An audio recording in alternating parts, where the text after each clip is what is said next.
Greetings, everyone. This is me again, Zahra, ex-Muslim, ex-Shia. Not feeling well, sorry, but I had to come here and talk about my health too. Don't know why. Not that I need attention. So I know my performance because of this would be low. Um, Trying my best, and so I think I'm compelled now to speak about my health. So before we go on the topic, safety for ex-Muslims. Uh, I don't know. It's really bad. Uh, I had a side headache. I had a headache, and now again it's coming on. I'm feeling scared for no reason. So, no, that's not why safety for all ex-Muslims, just because I'm feeling scared. Oh, God. And very negative and all this messed up. A little bit of this slight, you know, there's no tuning between my proper, between my brain and what I'm doing slightly. I can see this. I mean, I can, yeah, I can see. And so I'm scared. Like if we're going to, like, please, this thing. I know I say a lot of bad things about this Prophet Muhammad and this religion, but ex-Muslims, when you come here, just be politically right, because then I could get it. Although they're not going to directly maybe punish me here, but indirectly, right? So last time I think what, sorry, Malid, Al-Islam and all, just, I don't think if, like, should call Islam stupid or something, so at least you be politically correct. So thank you so much, yeah? I'm kind of scared about everything now. My heart is weakened, so my mind is, detailed. And yeah, so you know how we have to speak against Islam. They were saying, so there's a thin line between apostasy and blasphemy or criticizing Islam, and so I don't know how to talk about that. So when we get into blasphemy, so it was said by the ex-Muslims I heard on YouTube. Now we can criticize Islam, at least at this much leverage, freedom we have. I don't think I should use that word, leverage. I don't know how to use it. And yeah, so this, but let's not to go into blasphemy against. And at that time, I was very angry at Prophet Muhammad because I felt my trust betrayed and such deception. I was feeling that. And so I had to reduce my comments, the way I put it, even on other people's live streams, even on those that criticize. The even on the Christian live streams, I thought I should not keep saying that she was a this, he was a that, he was a warmonger. Okay, I'm really really scared. I don't know why. I've been, but um, and please cooperate. So if you can tell the difference. Hello, Tommy, welcome. If you can, just I can't, but if you can, against criticizing Islam and not going into blasphemy of Prophet against Prophet Muhammad and Islam. So I would really appreciate that. Thank you so much. And sorry, viewers, I can't stop all the comments. uh, so not put up properly here? Yes, sure. What would you like to ask me, Tommy? So, is it on the topic? Yes, go ahead, please. So, no worldly punishment for leaving Islam. Let me see what Tommy wants to ask. Or shall I? Surah 33, ayat 28. O Prophet, tell your wives, if you seek the world and its embellishments, then come and I will make some provision for you and release you in an honorable way. So, if you desire, this is for the wives of the Prophet, right? Now, the thing is that this means, what does this mean? So, okay, I'm going to, this means leaving Islam for the life of this world and its adornment, right? Um, I do, but that's not the topic. Sorry, Tommy. Just stick on the topic, please. It's about Prophet Muhammad. Yes, yes, we know that. I know six. No, I don't think six. It was seven, I think. I'm not sure. So there's. Okay, please, Tommy, the topic, on the topic. Yes, remain on the topic, please. I mean, this we all know about Aisha. Everyone on YouTube knows, on social media, right? It's not important. Please stick to the topic. And I'm in a really bad mood, and my mind is messed up. So please cooperate. I would ask you to cooperate and stick to the topic. Tommy,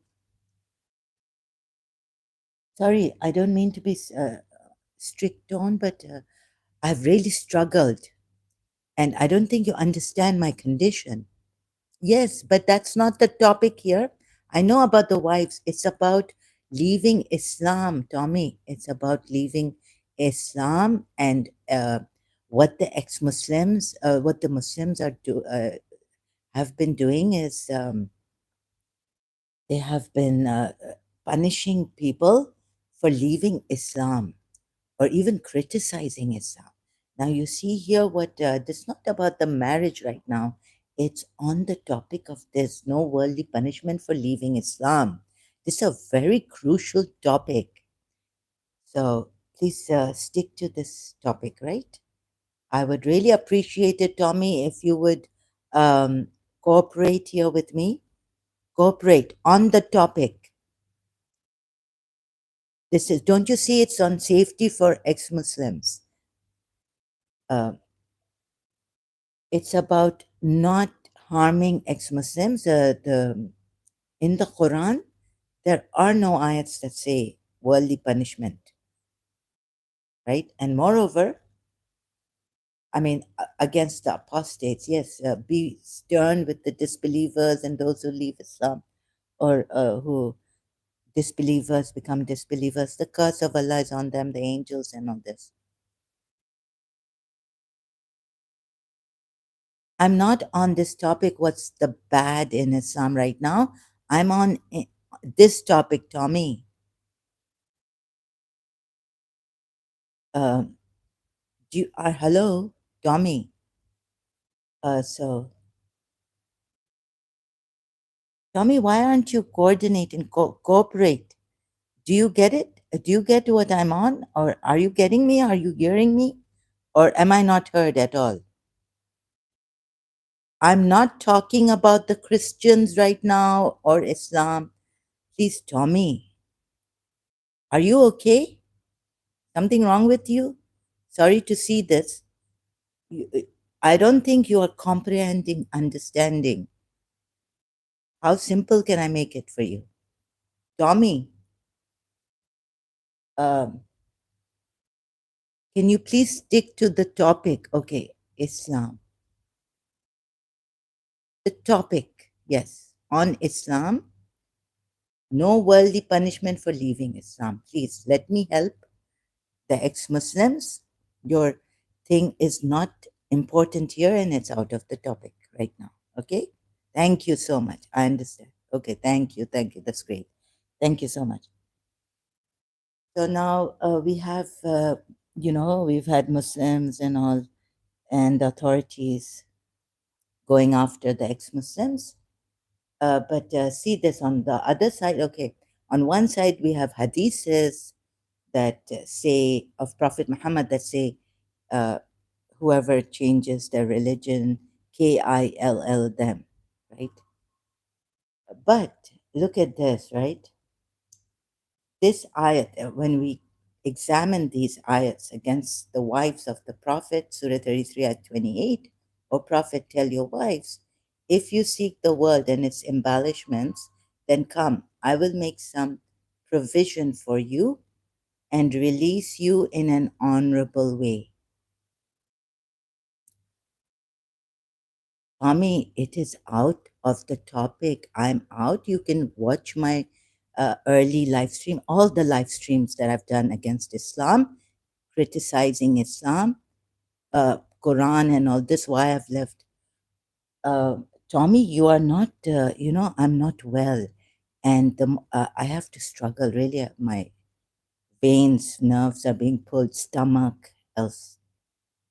I've just woken up without a proper, even cup of tea, Tommy. How much do I?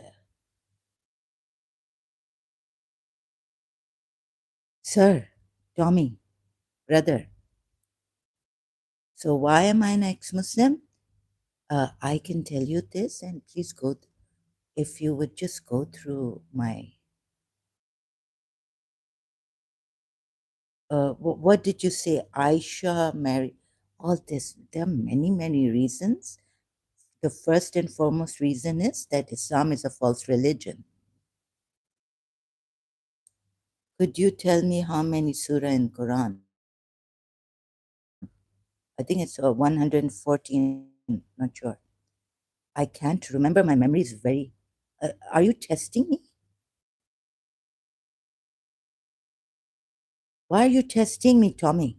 Okay, so are you Muslim? It doesn't sound like you're Christian. You're not on the topic. Seems that you are not cooperating. So I'll have to um, time out you, Tommy, because this is a distraction. I'm easily distracted. I was thinking to be a Muslim. Uh, okay.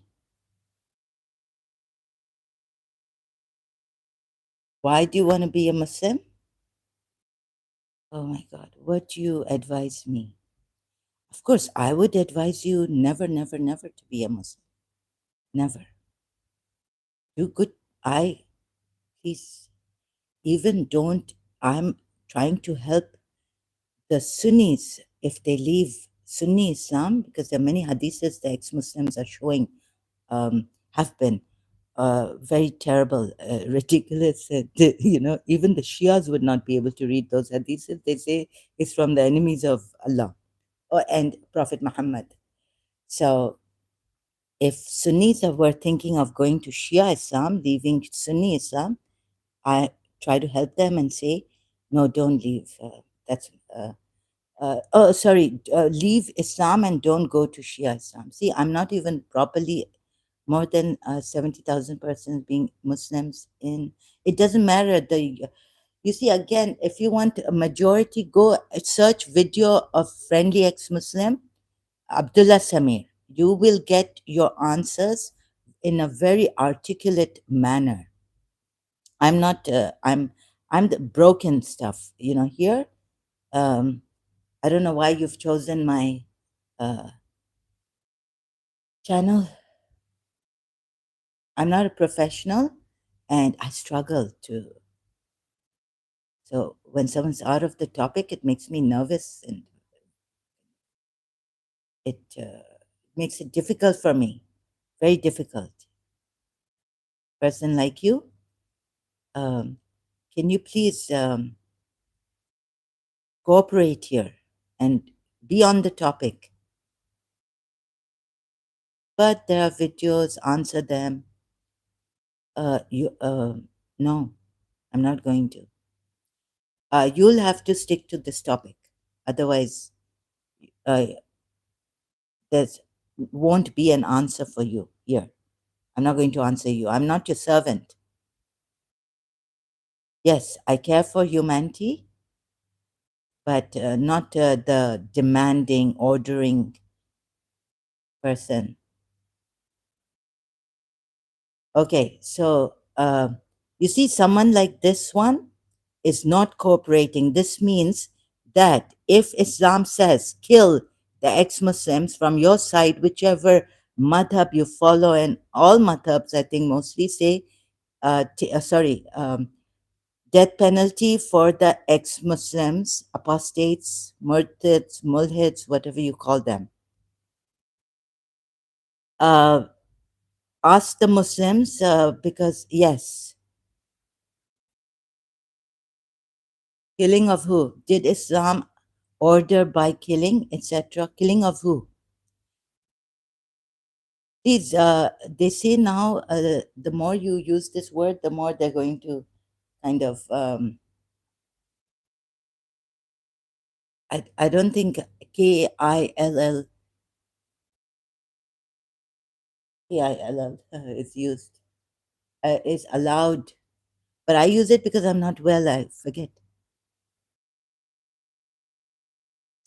You see, death penalty for the ex Muslims, those who leave Islam also, and those who blaspheme against Prophet Muhammad, criticize Islam. I think there's a penalty for them too. Didn't you know that?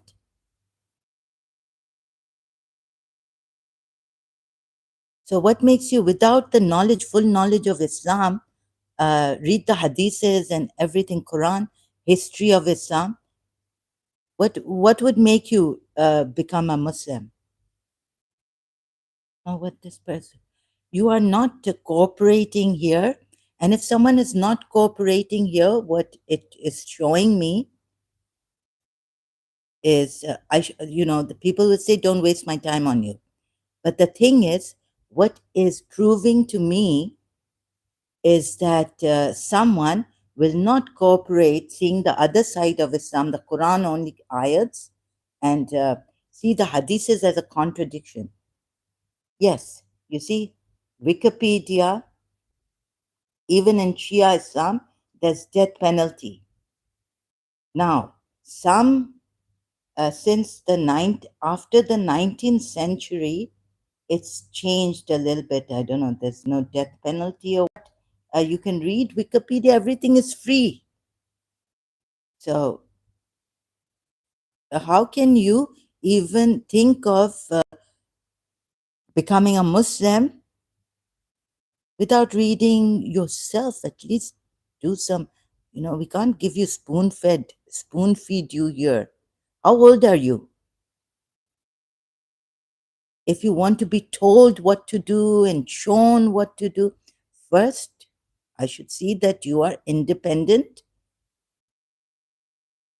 on your own. Like, tell me that this, no, videos are there, but answer them. This, that. What is this really? This is like a spoiled brat. So you see, these kind of spoiled brats and ordering people around, this is not Islam. It shouldn't be Islam as a Shia. When I was a Shia, lot of things like how we have to there shouldn't be assault, but there is. I showed in the Quran ayat against the disbelievers, hypocrites, those in whose hearts is a disease, and the rumor mongers. Oh, not the disbelievers, but Surah 33 ayat, like assault them against polytheists, and Surah Tawbah. So please, Tommy, first you need to do your own research, not being told against or for Islam.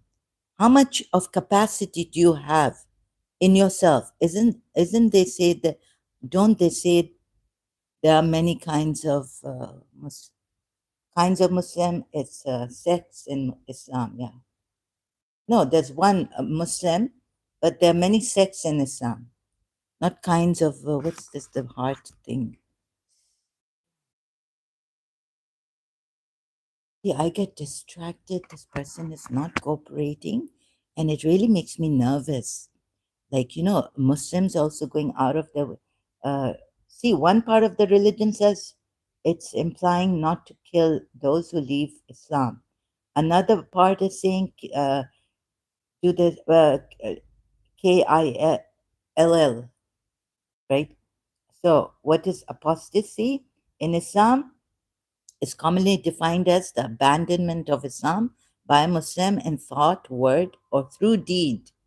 It includes thought, word, or through deed. Now, the wives of the Prophet could leave Islam by desiring the life of this world, Surah 33, ayah 28. It could not only be by um, saying that I'm an ex Muslim, but also by deed or, by thought.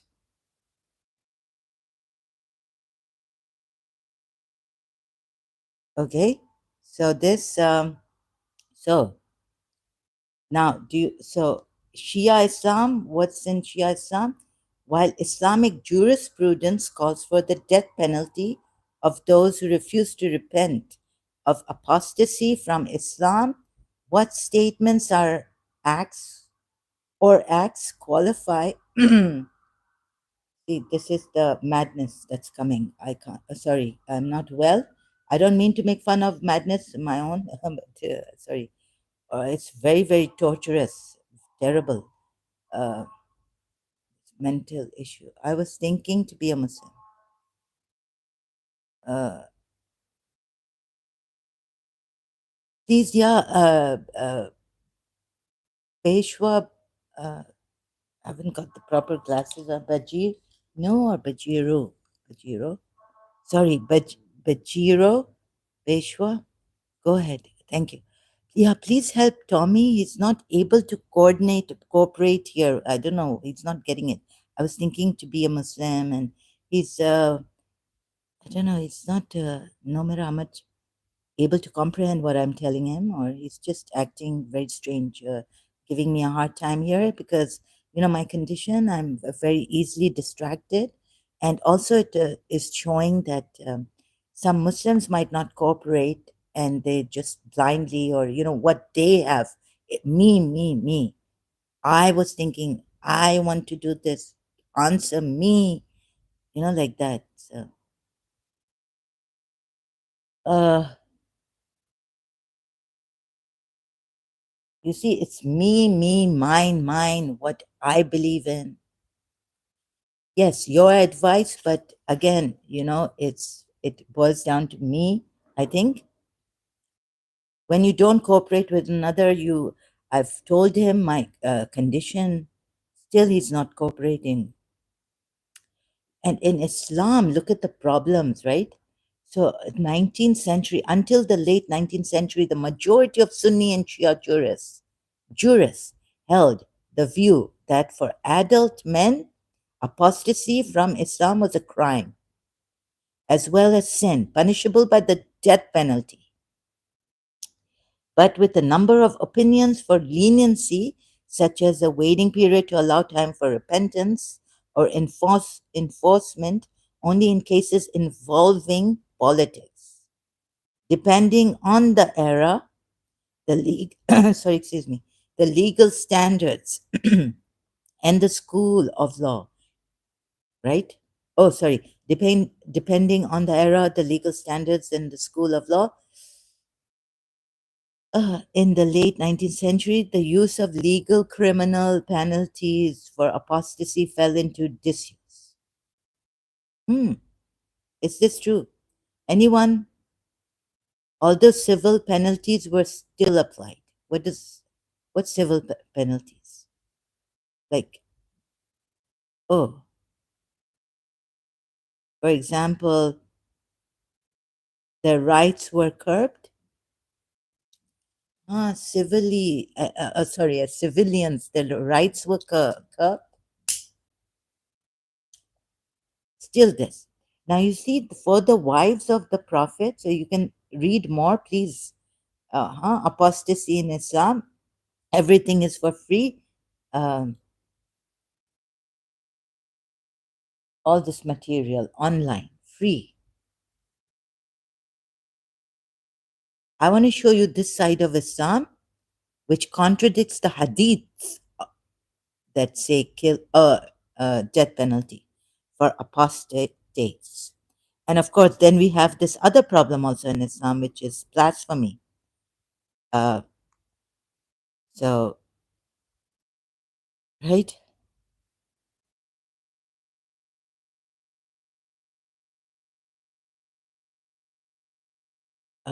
Tommy, I don't think you get it. Why you worry?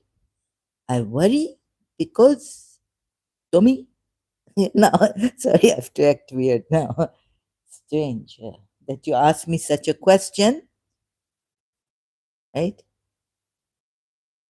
Even the believers have to take precaution. Saving lives. Have you ever thought of humanity saving lives? Not because I'm an ex Muslim. But Jero Peshwa says, okay, that's really good. Thank you. That's really good. And thank you for helping me here with Tommy. Why I worry? Because, now, and you have seen terrorist attacks and all this in, was that the place in India also recently? Yeah, and not know what is going on. I can't understand. Yeah. So there's a death penalty for leaving Islam, for God's sakes, Tommy. There's criticizing Islam, calling it stupid, even would be like this. My There are so many penalties. There's so much at stake. Worry. It is Islam is against humanity,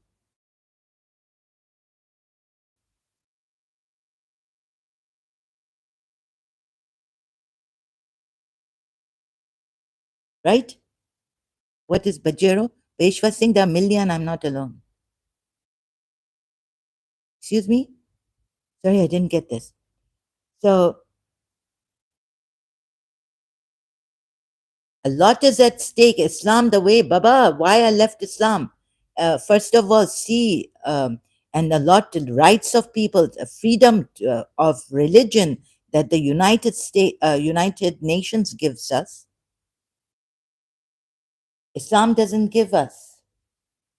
How much Christianity gives, Judaism gives, that's a different question. Right now, we're on Islam, right? Million ex-Muslims. Yes, but get death threats. Our country would come after us if we're from Islamic countries. Problem. Now you see, a lot of against humanity, this religion, and it's people don't see it, and you are not cooperating with me. So I don't know if I'm coming through to you. Am I coming through to you or not, Tommy? I don't know. No matter how much I say, I don't think I'm coming through, through, through to you, not true to you, through you. Am I going through you, or you know what I mean? Are you getting me, or are you not getting me, Tommy? I like the perfume, Tommy. What's that? The last word, last name, surname, Tommy Redfeld. Okay, I don't think you're getting me. Sorry. So, since it might fall on deaf ears when you're even listening, you want to go somewhere else in your mind.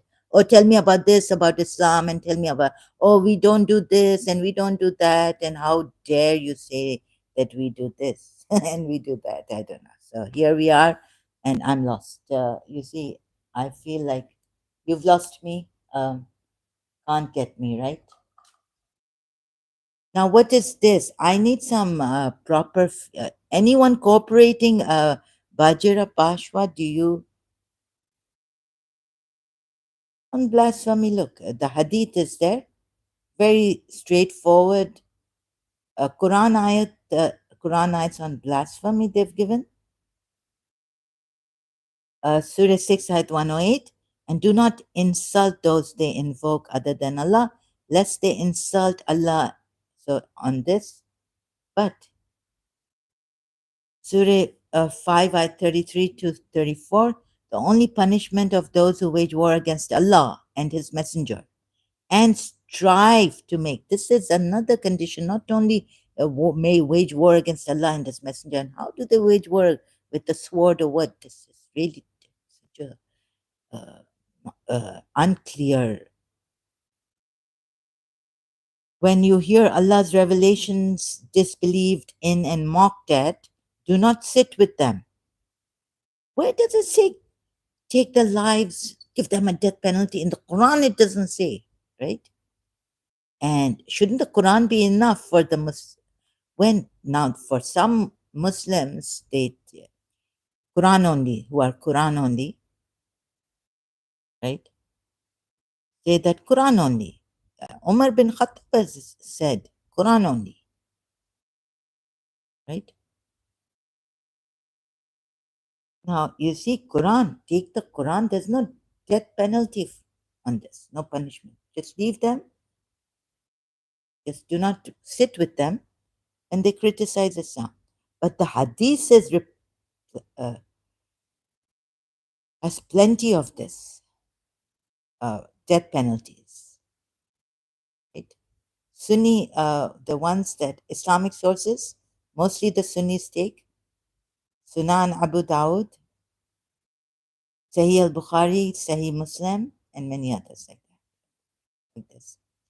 Traditional jurisprudence, Imam Abu Hanifa opined that a non-Muslim cannot be killed for committing blasphemy, but must be imprisoned with coercion, beating, till she repents and returns to Islam.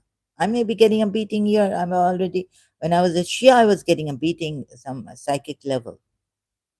Oh, so Hanbali view Shafi, Zahiri, Jafari, Shia, my former, views blasphemy against Islam, the Prophet, or any of the Imams. I was not told this because I was told in Najl Balagha, we see the letters and sermons of Imam Ali, and we see that Imam Ali didn't tell his followers to go and kill Mawiyah.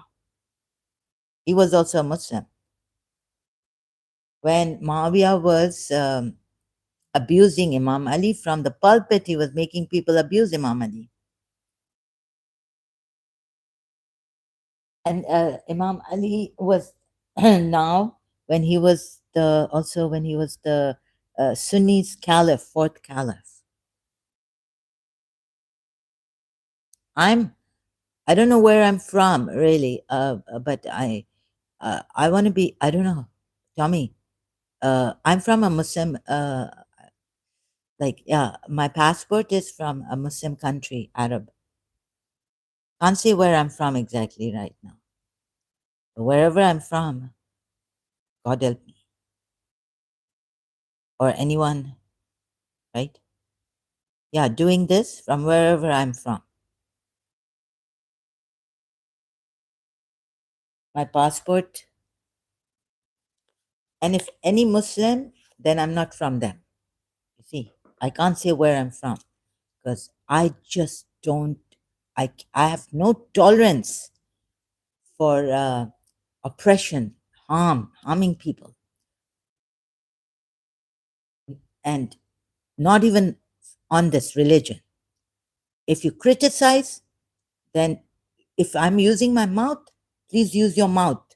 If I'm writing a book, please write a book against me. If I'm doing a live stream against your religion, do a live stream. You see? So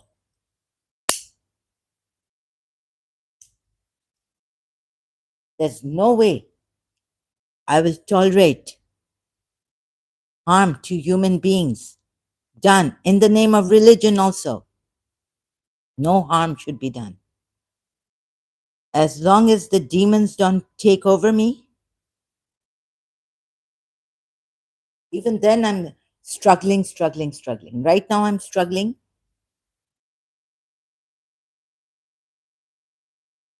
If I don't do anything, I'm struggling. I'm belligerent, I feel. So, yeah, unfortunately, I'm from the Muslim country, Islamic country. Are you new? No, no, I'm very old, very old. And if doubt is also meaning you become an ex-Muslim, then I'm very, very old. I started doubting my religion long time ago, but just out of fear, I remained. Zara is from Pakistan. No, no, no, no, no, no. I'm an ex-Pakistani. I'm an ex-Pakistani.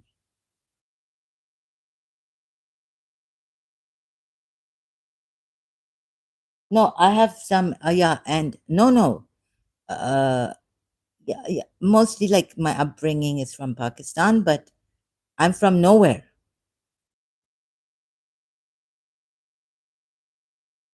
Now you see, Muslims. If Tommy is not going to cooperate here, how will I get to the Muslims? Who are what kind of Muslims are you? On one hand, you have the Quran. You tell the Shias. I know what you Sunnis tell the Shias, right? Why can't they read the Quran literally? Now, do you understand the Quran or you not understand the Quran? That you go doing what you do. Now, Quran, Surah 33 ayat 28, and then Surah 33 ayat 29. But if you should desire Allah and His Messenger and the home of the hereafter, then indeed Allah has prepared for these are the doers of good, because Allah has prepared for the doers of good, Allah calls them. Among you a great reward. Okay. And these are also the believers, right? Since Allah has called them doers of good, these are also the believers. Now, these wives who are told, if you seek the world of the world, hayat dunya and its zinat, its embellishments, then come. I will make some provision for you and release you in an honorable way. Shia, see why Prophet Muhammad didn't divorce. Imam Ali told Prophet Muhammad, divorce Aisha if she's giving you troubles and all this. Surah Tahrim ayats, we can see. He didn't divorce Aisha. Why? But that's another point. But you see how diabolical. Now, I will come to it later, right? But for now, just you see. So we take Surah 33, ayats 28 to 29, and what do we see? That these wives who desire, these wives of the Prophet who desire the world and its embellishments, are Muslims or not Muslims? Can anyone answer me here? Will they remain Muslims or not? I wonder if you have understood these Quran ayats. Muslims, I want Muslims to come here and tell me. Although, sorry, I have not given previous notification. I will, any Muslim passing by, please tell me, are these wives of the Prophet Muslims now? If they leave, if they desire the world and its embellishment, turidu, means desire, not seek, but mostly desire. Please tell me, Muslims. Do you? And if you don't know, say you don't know. And if it's implied, say it seems to be implied. This is how Allah works. What can we do? Not clear? Not sure? How can I show you to assure you that they have left Islam here? It means choosing hayat dunya and zinat, you have left Islam. Then come. I will make some provision for you and release you in an honorable way.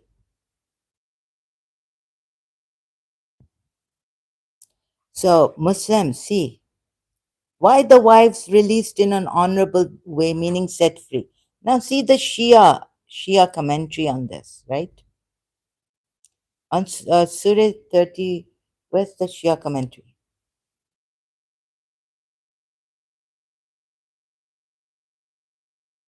Aka Mehdi Puya Ali commentary on Surah 33 at 28, Shia commentary. Some of his wives were gentle and faithful. Some were envious and avaricious, whom the Holy Prophet, as commanded by Allah in this verse, offered to set free in a goodly manner.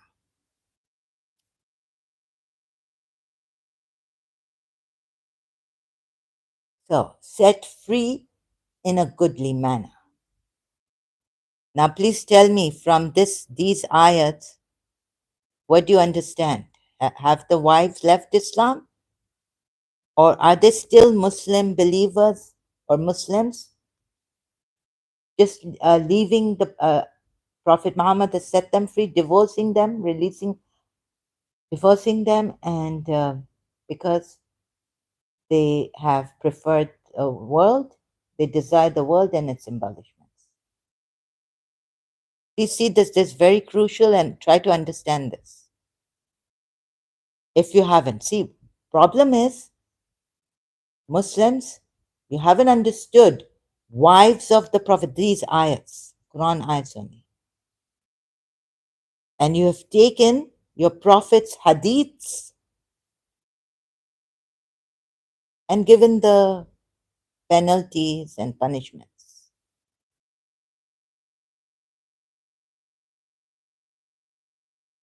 And have been doing that.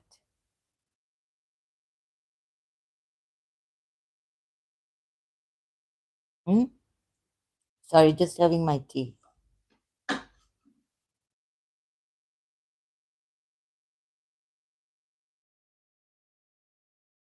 Yes, Tommy, I don't know um, which, if my country coming after me, scared to go out, I don't know why I have to save my life. But when I'm doing this, I shouldn't be worried about saving my life. The only thing is that what Imam Hussein, I'm trying to save the Muslims from taking lives and committing a sin even against Quran ayats. If they think they're doing this for Islam, they're going against Allah, but for Prophet Muhammad. This contradiction. See, when I prove this again, now we go to Surah Hud, ayat 15 and 16 together. Read together. Surah Hud, 11 chapter of the Quran, ayat 15. Whoever desires the life of this world and its adornments, we fully repay them for their deeds therein, and they therein will not be deprived. Huh? Again, yuridu, desire. There it's a surah 33 at 28, turidu. It's uridu is meaning desire. Al hayat dunya wa zinataha, right? Okay, a little bit of my accent is like a little bit Iranian, right? Irani. Old Irani way I am, an old, not the new one. Since Khomeini came, he's made it French style, Irani Farsi. So, because my grandmother was Iranian. Now, you see, and I learned, I was in an Iranian school also in my childhood. My mother put me in Karachi. Okay, you see this now? That if you desire the life of this world and its adornments, same thing, same phrase here for the wives also. Turidna al hayat dunya wa zinataha. Right? It's kind of same. Turidna is yurid, it's desire, meaning. And same, hayat dunya wa zinataha. Same phrase in Surah 11, ayat 50. And it continues to Surah 11, ayat 16. What does Allah say here? Those are the ones for whom there is not in the hereafter but the fire. Why? So maybe not even leaving, you would say, if you're confused about this, I feel strongly that the wives have left Islam, choosing the world and its adornment, right? The life of this world and its adornment. So the fire is there. They have no share in the hereafter but the fire. Nothing in the hereafter, sorry. And lost is what they did therein, and worthless is what they used to do.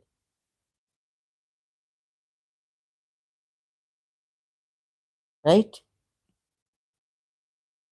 Where's the thing of sorry. Yeah, you got it? It means they're going to be in the fire. The wives of the Prophet who desire the life of this world and the adornment. Many, many contradictions, but for now, on this. First, understand this, yeah? No punishment, only no worldly punishment. Allah says they will be in the fire, but no worldly punishment for them. Quran ayats, and I will set you free. Allah tells Prophet Muhammad to tell his wives, Surah 33 at 28 again, I will even make some provision for you and release you in an honorable way. Although the Sunni hadith says, in the Sunni tafsir of this ayat, you know what they say? Prophet, when the wives had asked Prophet Muhammad for expenditure, he didn't have much money. So how in the world is he going to release them in an honorable way? No, this means setting them free. But I will make some provision for you, moreover. So it's like, if I leave Islam, my country, my Islamic country says to me, if you want to leave Islam, leave Islam. We will set you free. And moreover, if I was the wife, or maybe, or let's put it this way, if I was the wife of the president of an Islamic country, moreover, I will provide for you. Like I will provide for you handsome, keep maybe so that you live. Like they give this financial aid and all this. This is what this ayat is saying. And for those who who desire Allah, ayat, Surah 33, next ayat, Surah 29, Surah 33, ayat 29. But if you should desire Allah and His Messenger and the home of the hereafter. So this is three criteria, right, for being a Muslim. Moreover, being obedient to Allah and His Messenger, believing in the hereafter also, and desiring the hereafter, then indeed Allah has prepared for the doers of good among you a great reward. So, first, if you can understand this, what does this mean? And also read your Sunnis, read the tafsir on this ayat, these ayats. Sunni Muslim, sorry, I need to help you. I don't mean to be. Where's the tafsir on this? I had opened. Here it is. Allah says, but of mankind there are some who say, our Lord, give us in this world, and for such there will be no portion in the hereafter. Oh, this is the tafsir on Surah Baqarah 2:1. Oh, okay, let's open the tafsir. Surah 33, ayat 28. Tafsir. Sunnis take this, so not Shias have a different. I showed you the Shia one. Out of the objectives of this surah, the most important is the stress placed on avoiding everything that may cause pain to the Holy Prophet. In addition to that, there is the reiteration of instructions to obey him and seek his pleasure. Whose pleasure? Prophet Muhammad's pleasure, not Allah's pleasure here. So you are Actually, Muslims don't see that they are actually worshipping Prophet Muhammad. What is the criteria for worship? Not what the Hindus say, devotion, Sadguru, and criteria for worshipping Allah is to obey Him. And Surah 4 ayat 80 says, obeying the messenger is equivalent to obeying Allah. This also point I had to bring in, okay? Apart from the topic we're on, ayat. Surah 33 ayat 28. In addition to, oh God, mentioned in connection with the event of the Battle of Ahzab, appearing immediately earlier was the pain caused to the Holy Prophet at the hands of the disbelievers and their prophets. Now, the believer, then his wives even. Can you see? Along with it, also mentioned there were their ultimate disgrace and the victory and success that came to the Holy Prophet on every occasion. Also praised there were sincere believers who sacrificed what they had. All this. In the verse cited above, the blessed wives of the Holy Prophet have been particularly taught to be careful that no word or deed that issues forth from them goes on to cause pain to him. And this is and this is possible only when they devote themselves and become totally obedient to Allah and His Messenger, the Prophet Yani. Some injunctions in this connection have been given by addressing the blessed wives directly. As for giving the choice, still blessed wives. Okay, very good. As for those who have annoyed the Prophet, what are they? Can you say they are blessed? As for giving the choice of the taking of divorce to the blessed wives, in the initial verses, it is limited to one or some incidents that came from the side of the blessed wives. Those were contrary to the intent of the Holy Prophet, which caused pain to him. Now, what is this? One of these incidents is reported from Sayyidina Jabir and appears in Sahih al-Muslim and elsewhere as well. It is said there that the blessed wives got together and asked the Holy Prophet that their sustenance allowance should be increased. Abu Hayyan explains it in Tafsir al-Bahr al-Muhit by saying that the victories of Banu Nadir and Banu Qurayza by the Prophet after the battle of Ahzab, coupled with the excuse me, after spoils had generated a certain improved economic well being among common Muslims. At that time, the Blessed Wives thought the Holy Prophet would have also set aside a share for himself in the spoils. Therefore, they appealed to him jointly, saying, Ya Rasulullah, the wives of Cyrus and Caesar are laden with all sorts of valuable ornaments and dresses and have maids appointed to serve them while you see how hungry and ill clad we are. How hungry and ill clad we are. Shias won't read this, won't believe in this. Therefore, and should you also see, how can they be hungry and ill clad? So if you want to release them, like divorce them, come, I will provide for you. Tell them, O Prophet, Quran ayat. Now, how can they be hungry and ill clad? Therefore, some liberal treatment in our case seems to be in order now. So, really, the Sunni Hadith has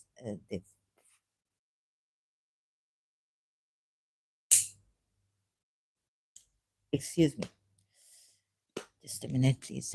Just a moment, yeah. You see how much contradiction there is between this hadith here? How many contradictions between the hadith and the Quran ayat, Surah 33, ayat 28?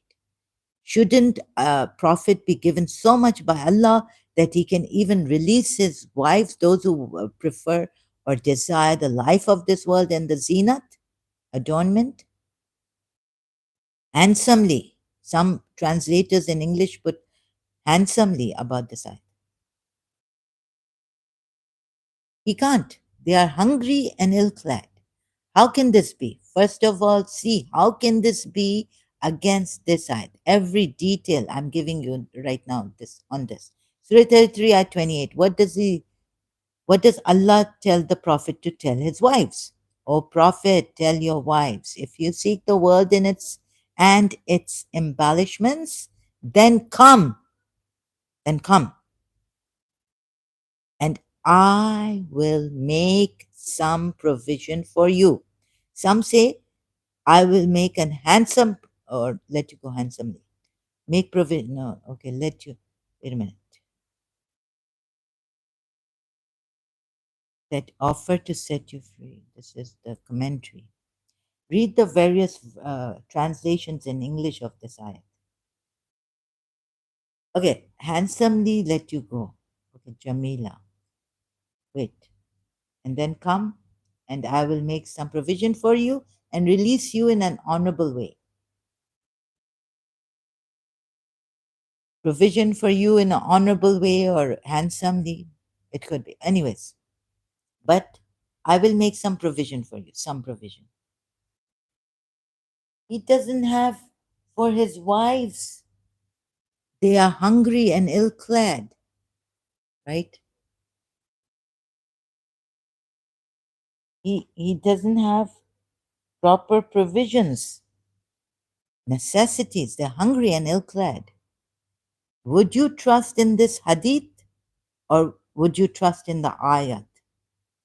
But the hadith is against now in the life of the Prophet, there are times when he was not that well off, hungry and ill clad.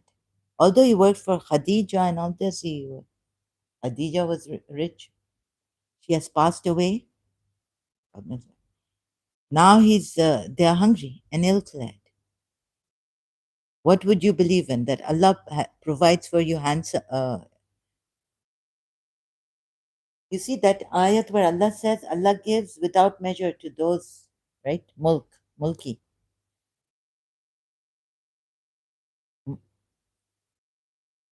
Now, would you believe Sunnis? Would you believe in this hadith? But the Quran, he can't provide for his wives who are with him, sincere. How hungry and ill clad we are. So some of them question, but we can see that some who are good with him may have not even complained about this. How dare they? When the Holy Prophet heard this demand from the blessed wives that they should be treated at par with the lifestyles of kings and the worldly wise rich, but they were hungry and ill clad on one hand, they're saying Caesar, but here you see how hungry and ill clad we are? Hungry.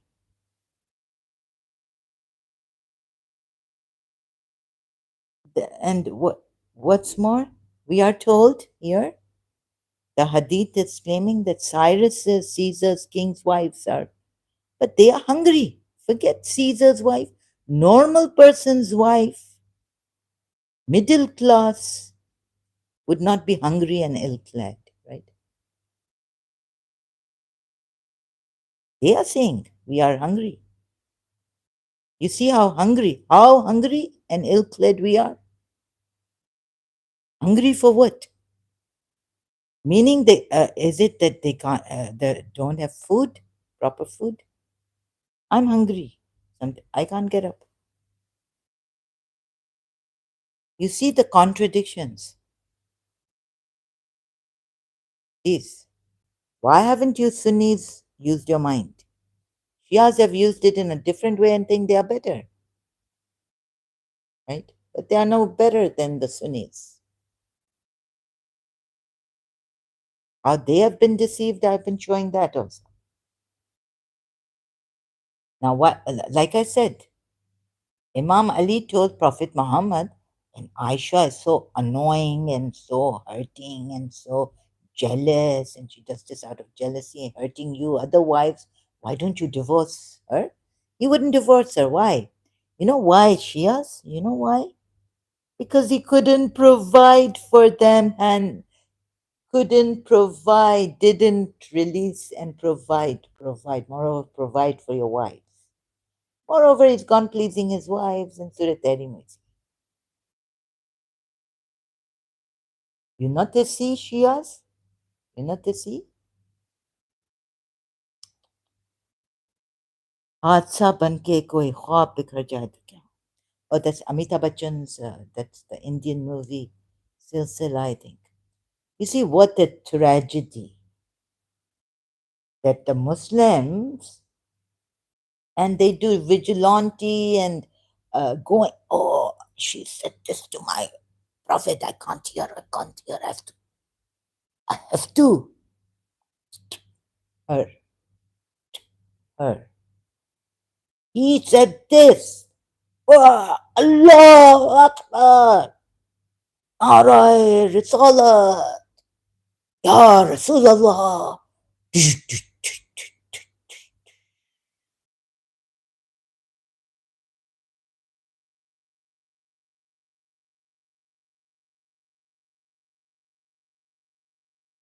I can't take it. How dare Zahra, and what you say about my prophet Muhammad Mustafa? Dish. What this? I make noise. What gun this? I don't know. It's like they shoot you, and they now there's some special machine they put you, and they make a. She. What did Zahra do? She read the Quran and shred her in machine. Put her. She read her. You see how jahilly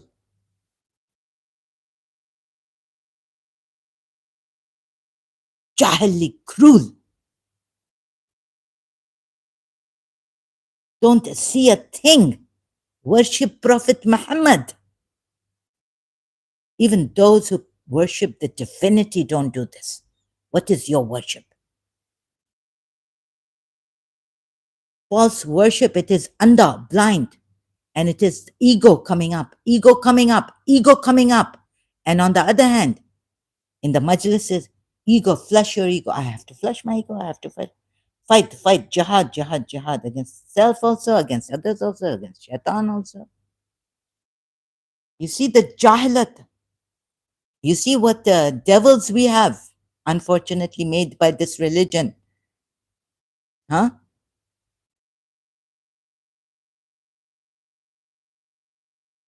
Give her distress before even dishun. Or, oh, Allahu Akbar. It's like Chinese a little bit, sorry. Like, and sword in hand, both hands. Take both, fill your hands. And sometimes they went out against Shias with the bomb, suicide. What this? Oh, we are going. And no one can stop us today. In Pakistan. Yeah. This jahilat, stubborn cruelty. Like no one can stop us. We are unstoppable. Now see what. Please, Muslims, take a deep breath. Calm down. You tell me to calm down. I tell you to calm down. Look at this. What this nonsense? Contradictions. And what not the zulm you have done? Cruelty, tyranny. Total jahil people. And so now, recently, respect. I mean, you can criticize religion, but don't say anything to Prophet Muhammad, otherwise, blasphemy, and you will be.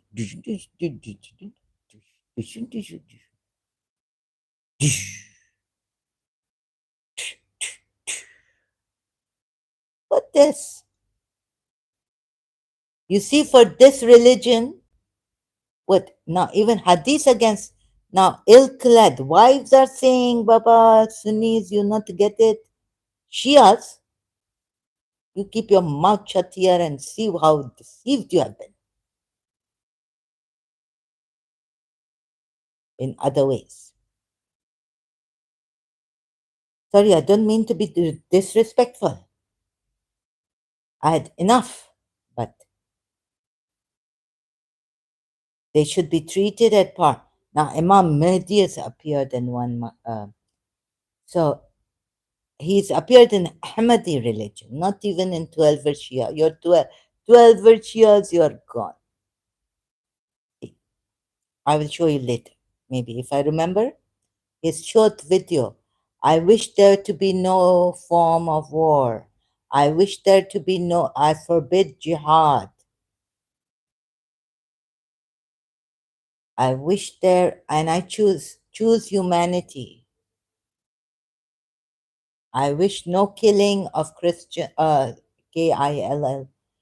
of Christians and apostate Jews, and let them have the freedom, no jizya, meaning no demis and all this. See, go to Ahmadi Imam, the channel.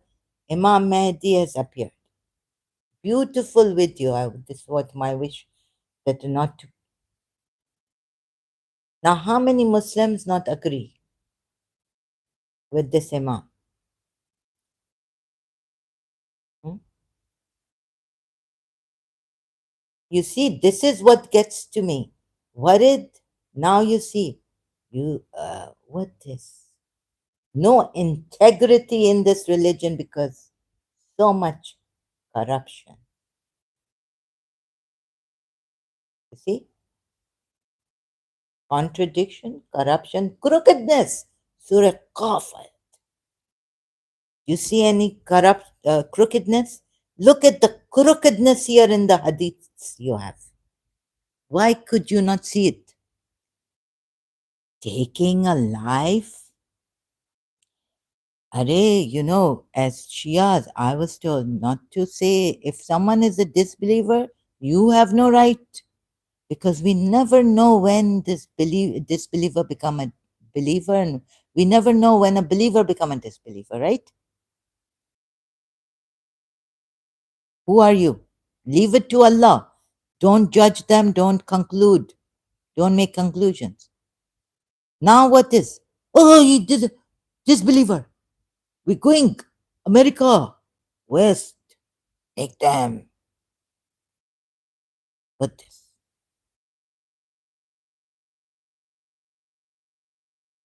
This worse than a pre-Islamic, what they say, claimed ignorance. This read jahalat. To what extent? Ignorance. To what extent? And this kind of jahalat,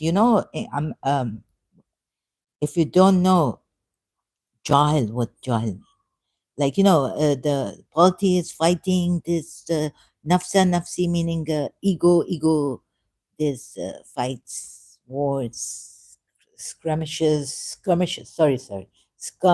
and all this, having, and on ego. But he said this to me, I'm going to fight this jahalat, the age of darkness, age of jahiliya, sorry, the age of jahiliya before Islam, before the advent of Islam. They should be treated at par with the lifestyles. Oh, okay. No, I've read. So, yeah. So it's repeating. So they should be treated more. But do you not see that they are hungry, how hungry they are, and how ill clad? Even normal middle class, or what they look, they're worse than middle class or lower middle class, even maybe. How hungry? You mean to say hungry for life or hungry in the stomach? Hungry. What do you mean to say here?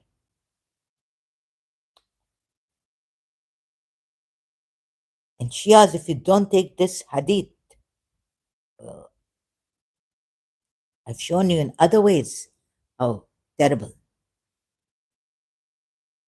So, and they had missed to appreciate the worth and value of living in the home of a prophet of Allah.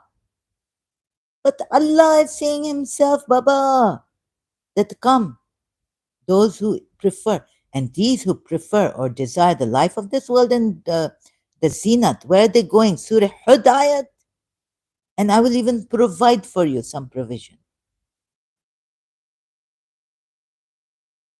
They're going to the fire. They're going to the fire, Baba. You not get it? Surah Hud ayat 15, 16. Surah Hud ayat 16. And what else? Look at the contradictions. Now we come to Surah Baqarah. So it's clear, or I need to make more clear, but I'm jumping here and there because this part also contradiction. Now they are hungry, okay. They're not hungry for hayat dunya, they're hungry in the stomach, Baba. And Allah commands that he remember the rituals. Surah Baqarah at 201, tafsir. Now you see what here? Just asking for this life, okay, not good, but both lives, right? And Allah encourages calling him in supplication, remembering him. But of man, Jabir, our Lord, give us in this world, right? Here, I start here. So Sa'id bin Jubair said that Ibn Abbas said some Bedouins used to come to the standing area, Arafat, and supplicate, saying, "O Allah, make it a rainy year, a fertile year, and a year of good childbearing." They would not mention any of the affairs of the hereafter. Thus Allah revealed about them, but of mankind there are some who say, "Our Lord, give us in this world, and for such there will be no portion in the hereafter." The believers who came after them used to say, "Our Lord, give us in this world that which is good, and in the hereafter that which is good." Believers used to say this, and save us from the torment of the fire. Allah didn't tell them to say this, but believers used to say this. But this not ayat coming from Allah or ayat from where coming to believers. Okay, let's forget that or just think for them there will be allotted a share for what they so hayat dunya also good, right? Good in hayat dunya. Now, so they were praised, and of them there are some who say, "Our Lord, give us in this world." Where this ayat not coming to the believers from Allah, right?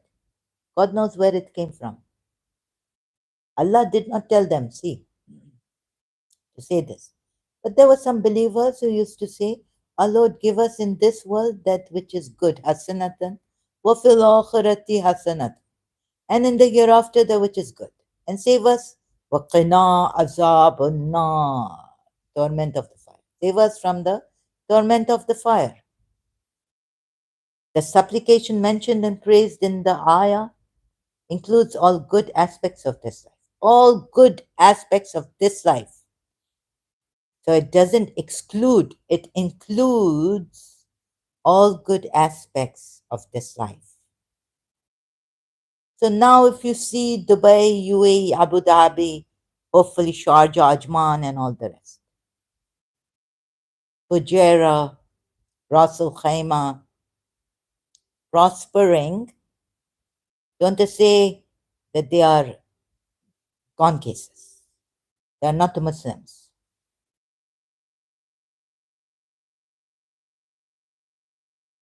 They're prospering in this life uh, includes all good aspects of this life, meaning prosperity, very good in Islam. Just israf, not good. Wastage, not allowed.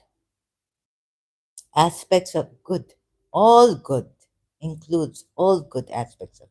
life and seeks refuge from all types of evil. The good of this life concerns every material request of well being,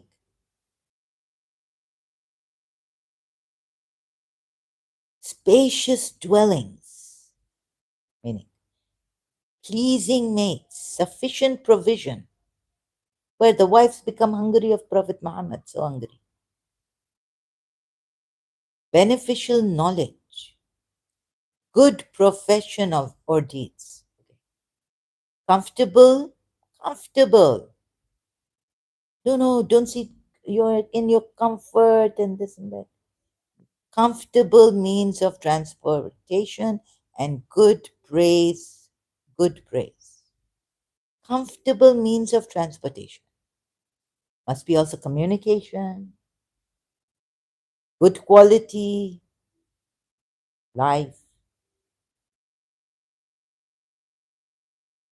So His Highness Aga Khan, some ex say Smiley, questioning His Highness Aga Khan, it's Smiley, saying why we're making this museums and offices while there are the hungry and the dying. Now you see what your prophet has done, hungry and the so hungry wives, ill-clad. Question your prophet then, Ismailis. Why are you questioning that His Highness Aga Khan, your Imam?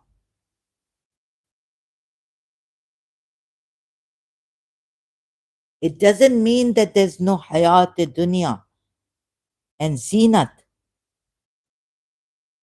but with it is the hereafter. So good praise. وَفِي الْآخِرَةِ حَسَنَةً وَفِي الْآخِرَةِ حَسَنَةً. Right? And the good of the hereafter. وَقِنَا عَذَابُ النَّارِ. Save us from the fire.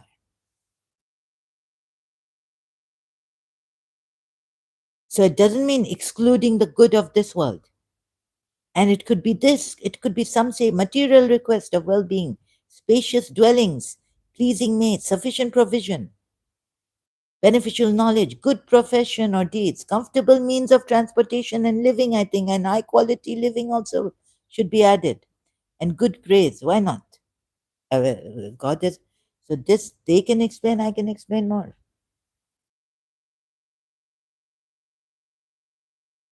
I can tell you more, add more things to it. So we are not the Christians. I was told that now that part we not believe in. That when that the rich man came to Jesus Christ, said, "What shall I do to follow you?" And then Jesus Christ said, "Leave everything and follow me." And then he said, he said no, he turned away. So, what did Jesus Christ say? It is impossible for a rich man to go to heaven or something, right? Like the elephant or what do you say, camel, to go through the needle's eye. So now some true Christians not becoming rich. They just follow Jesus Christ. Like some priest, Catholic priests, and all, not even marrying. Very simple life, rich. It is, Jesus Christ said, it is impossible for a rich man to enter heaven like it is for a camel to go through or an elephant to go through the needle's eye. But we are told Islam allow very practical prosperity to know, like you can be prosperous, you can be like a king, rich. You see what we have here? We have this not haram, but that maybe why not Solomon, not cancelled, please.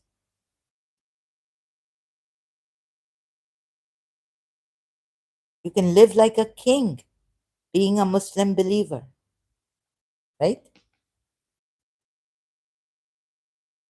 As for acquiring safety from the fire. Okay, this enough?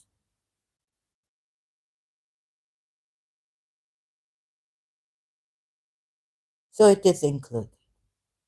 Now they are told, the wives of the Prophet, O Prophet, tell your wives. I think they only desire the life of this world and the embellishment, right? And not Allah. But here you see Surah 33 at 29.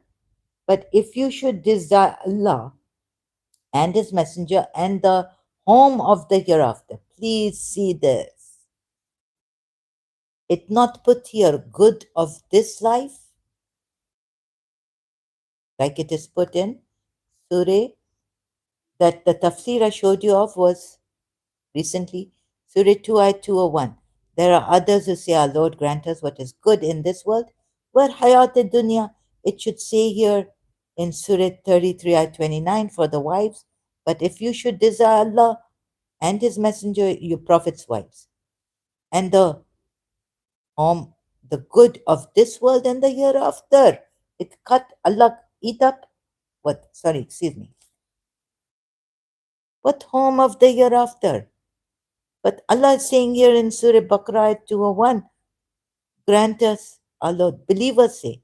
This is not the ayat coming to the Prophet Muhammad, but the believers were already saying this, the way it is put for the tafsir, in the tafsir of this ayat, for this ayat. Our Lord, grant us what is good in this world. There's nothing wrong.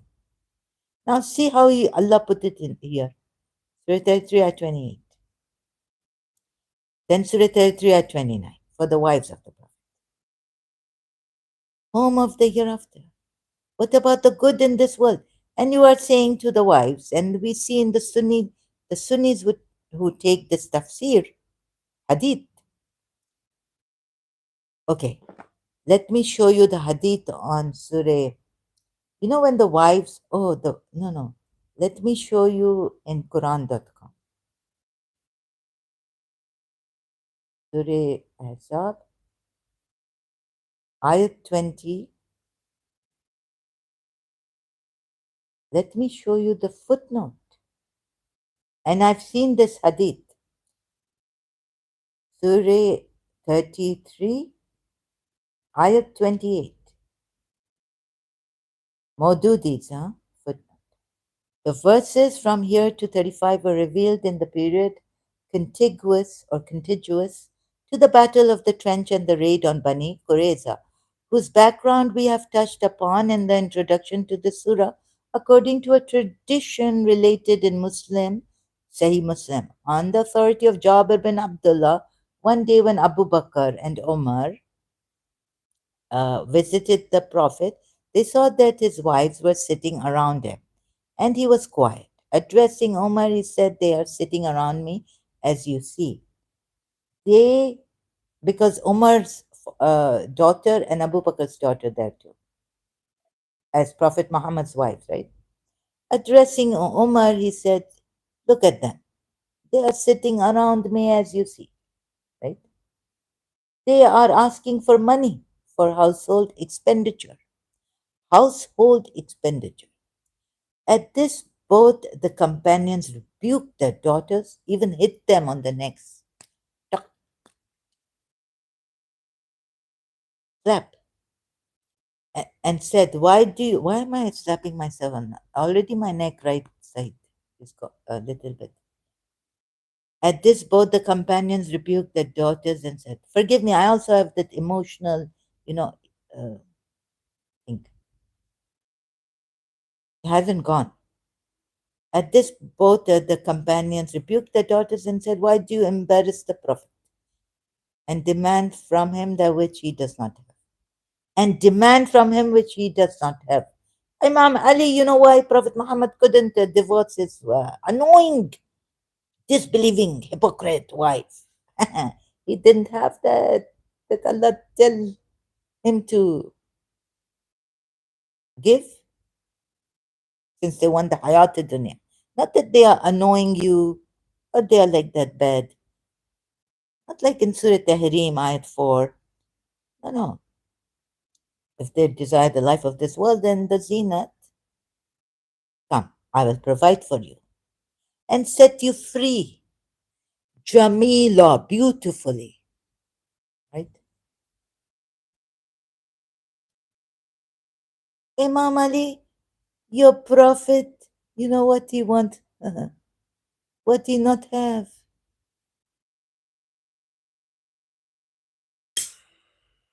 To give them as he sets them free, providing for them.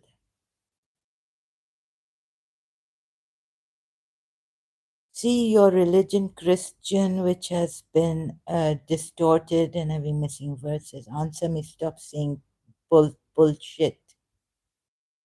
Tommy is a Muslim. You don't understand what you show. You so fool. Now look at this. And what about you, Tommy, a Muslim? Come with your Muslim name. Don't give the Christians a bad name. You've already on YouTube they have a bad name. Earned a bad name against saying this and that, insulting Islam and God knows what. I also get angry at them as an ex-Muslim. Why did you use a Christian name? See, these kind of Muslims that I'm afraid of don't understand, and what they do is you are going to the hellfire by calling me these names. According to your religion, you should go Islam. He's a Muslim, he's come with a Christian name, and I've had enough of this. Fool, where is your humanity, you Muslim, claiming to be a Tommy? What's your, come truthfully, you liar? This is what gets to me.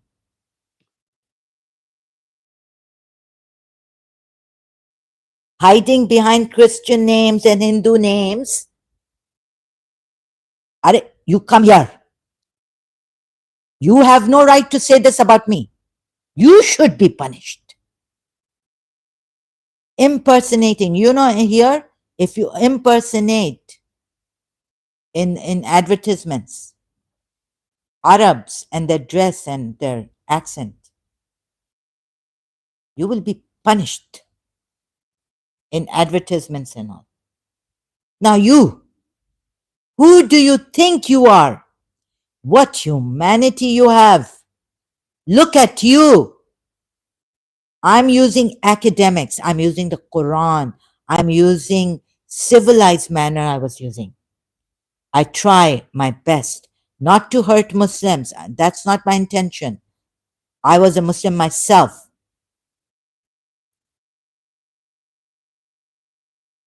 Now he's blaming me for being a Christian. Look at it, they're nonsense. You Muslims have lied through your teeth against Shia Islam. In Pakistan, you have spread false rumors against Shia Muslims.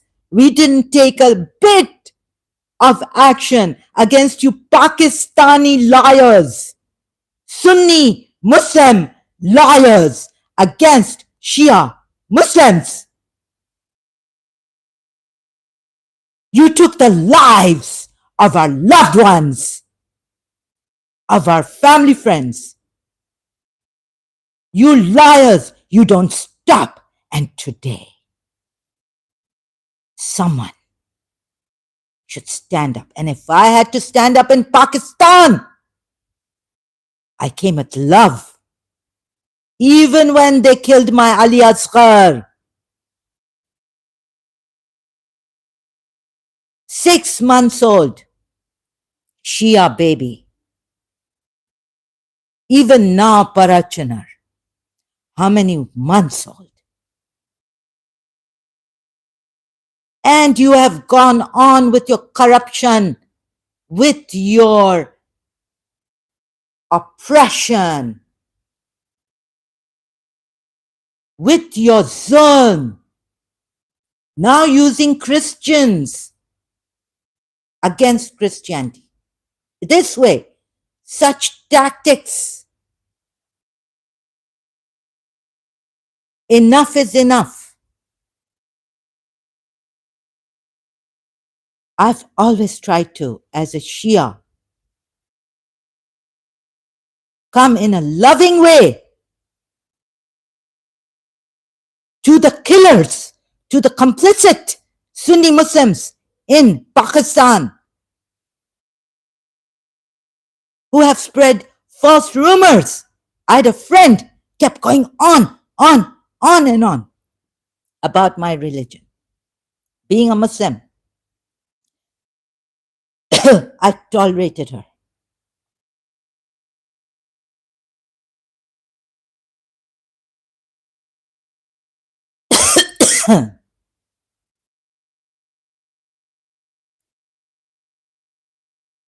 You criminals, you are the criminals.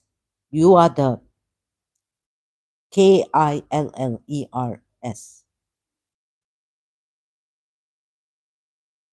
of your own Muslims. And this is stop your bullshit against the Shias in Pakistan. Stop your oppression. You don't say anything about that. Coming here, bringing in Christian. I'm not a Christian, don't insult me. Sorry, Christians.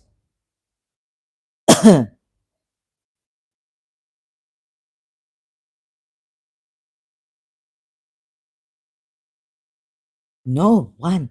How you killed my Shias, remaining complicit. Some of you Sunnis. Yeah, helping out the Imam Raza mosque there. Yes, I heard that some Sunnis came forward. And some of you remaining complicit. And allowing this, allowing the rumors. You see, you have fed your children with poison against Shias from childhood. And don't now, you have not gained our trust, even the Shia Muslims' trust. And you expect us, and you're saying here Muslim bullshit, Christian, and what bullshit?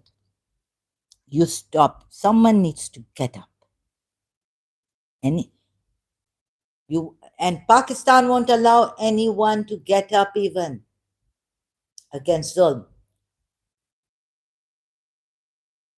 against the Shias, against Ahmadis.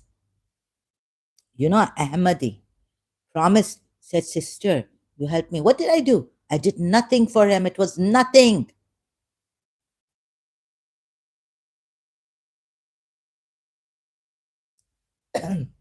Later on, I could see in college how I received help from an Ahmadi teacher. She gave me all the um, videos of the farewell and all this to edit, to copy for her, make a copy. And then she came to my house to thank me and all this. She invited me to her house, and she said, sit and have tea. Ahmadi, an Ahmadi teacher. See how Ahmadis were helping me later on when this brother, Canadian, Pakistani origin, first time came to Pakistan. I didn't do anything for him. Just like what Christians have done so much in Pakistan. Dr. For, uh, uh, Sister Gertrude of Darul Sakun. Do we have any respect and think this Ahmadi, I didn't do anything for him? What was this? He said, sister, anytime you need help. I said, oh, Maksud, I haven't done anything for you. No, no, I'd love to help you. Please allow me this much. Like, what did I do? He just wanted to come to my house, and my parents allowed this. to talk to me about a certain problem. He said, I'm abroad, and yeah, I know how lonely and abroad when you're abroad. When I was in London, homesick and abroad, away from my house, first time he's come, a man feeling that he needs to talk to me. He can't talk to his friend because they're all in Canada. And he, sister, can I come to your house? I need to talk to you. I don't, sorry, I really. He came with a pizza also. Moreover, what's that? And I just sat and talked with him. So a little bit hard, you know. And then he stood outside my door, gate of my house, and said, Sister, whenever you need any help, I will be there. I want to help you. Ask, tell me if, like, at least, okay, whatever this is, a false imam, but look at how he's helped. I was wishing that no harm be done to any ex Muslim and all this. No Christian. I can't play the video, but I hope there's no touch. Let me see if I can reach that video. Um, Recently, what's the channel name? I keep forgetting it. Imam Mehdi has appeared. Yeah?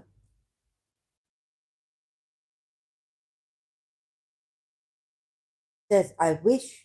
Okay, I'll just, which short video? I'll just check from my other device. So, this is the channel and the short video.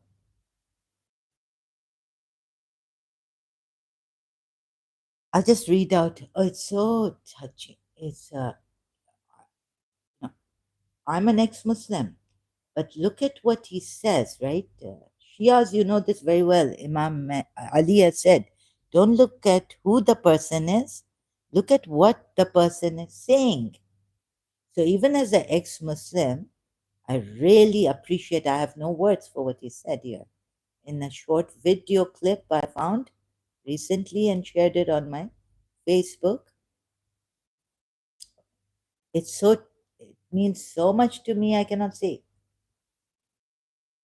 Um, I wish to stop all forms of wars and fighting and killing. Humanity comes first. World peace mission. Oh, sorry. That's my. So let me just. That's my page, my group. Sorry, world peace mission. Something special from God. So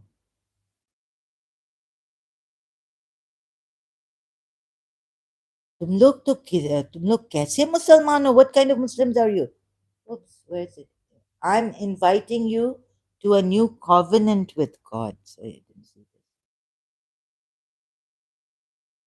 I am inviting you. Which Muslim is going to hear this? To a new covenant.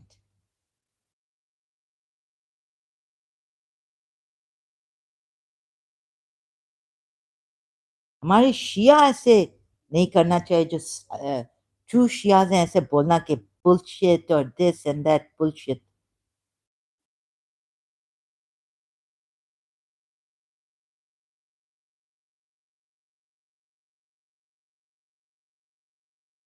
here on the left side.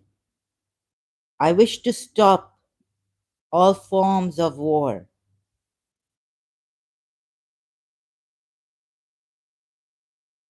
right? Forbid jihad. Yeah, they can have a new religion. Uh, the Ismailis have told us they use this ayat, interpreting it that this is a new religion now. They can reform. Allah has given them, promised them to give them their religion. This after Islam for them. That's the interpretation, the Ismailis. Now, some Muslims don't get that, don't interpret that Surah 24, Ayat 55 like that. Some do. What bullshit have I spoken? And you see these Muslims, I haven't asked for permission. So, oh, it's so. So only like for you, since he said, I'm not a Muslim, but you see, what I humanity comes first, and he's forbidden jihad. Which Muslim is going to hear your own? Rasulullah said Mahdi will appear. He says he's Imam Hassan Askari's son from the 12 Shia.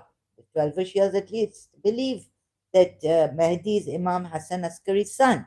But after that, he's also departed from the Shia 12ers on many issues against their Shia's religious scholars. And my aunt told me that that will happen. When Imam Mahdi comes, he will bring a religion which is quite different from Islam. And not even the Shias, religious scholars, will accept him. Moreover, my aunt told me, I don't know where it's written, where she found it, but that when Imam Mahdi comes, he'll take his believers to Iraq, right? Karbala. He'll say, take an axe and break the tomb of my great grandfather, Imam Hussein. Which Shia is going to do? If you So that much faith you need to have in Imam Mahdi. I was thinking, what? I mean, yeah. So who will have that much faith, huh? As a believer to do this? Do you even understand? You see, some of you Muslims have not understood. Why? I don't blame you. But at least when I'm not blaming you, I'm blaming Allah, because this ayat is open to interpretation. It could be Allah speaking about the who were the believers before Islam, or is he talking about the believers? What? How have you interpreted? So we need to see why this ayat. Thank you so much. This is so great. What is great, I say, is great, right? Even if it's coming from now a new Mahdi, a new Islam, new religion. You see, let's see. I don't know. I could be guess. Like, why can't you accept? Then why? If the interpret tafsir of this, let's see, tafsir.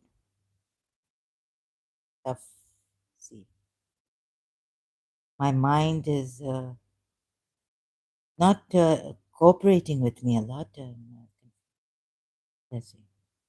This is a promise from Allah to His Messenger that He would cause His Ummah to become successors on earth, His Ummah, and i.e., they would become the leaders and rulers of mankind, through whom He would reform the world, rulers also of mankind. Okay, through whom He would reform the world.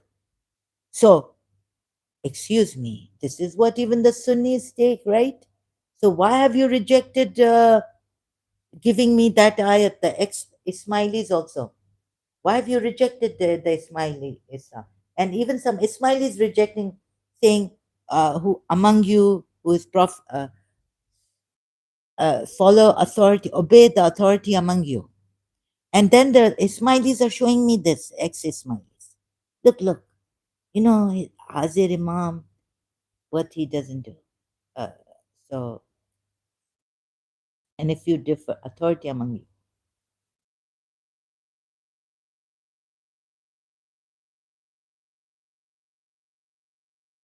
Now, I don't know, some Muslims, most or what, will be against, even Shias against this Imam.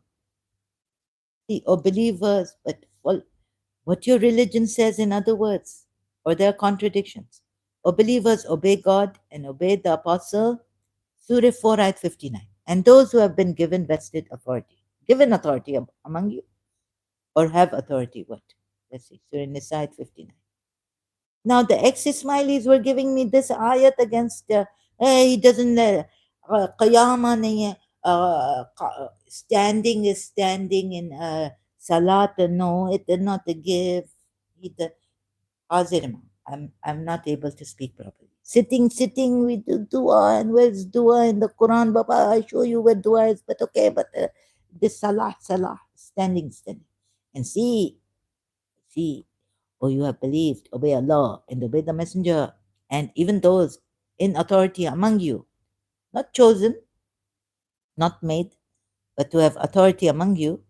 And if you disagree over anything, you see, our Hazir Imam, he did this. What? You cannot go against the. This mean, he not make a stand and pray. Salah, namaz. He's going against Allah and the Messenger.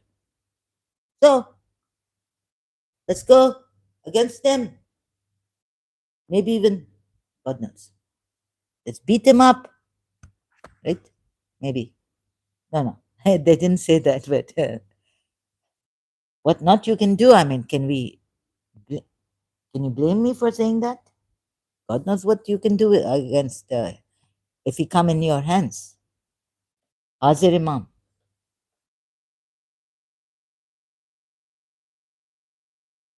Now you see where you fail. So if you should believe in Allah and the last day, refer it to Allah and the Messenger. If you disagree, no, you see, Hazir Imam failed to refer it to Allah and His Messenger. Because Quran, how can we go against Quran ayat? On Salah, how to stand. Right? See Zara, see, but His Highness Al Khan, the Imam of the Ismailis. Or only Ismailis take him as Imam. That's a, even the 12 Shias don't take him as the true Imam.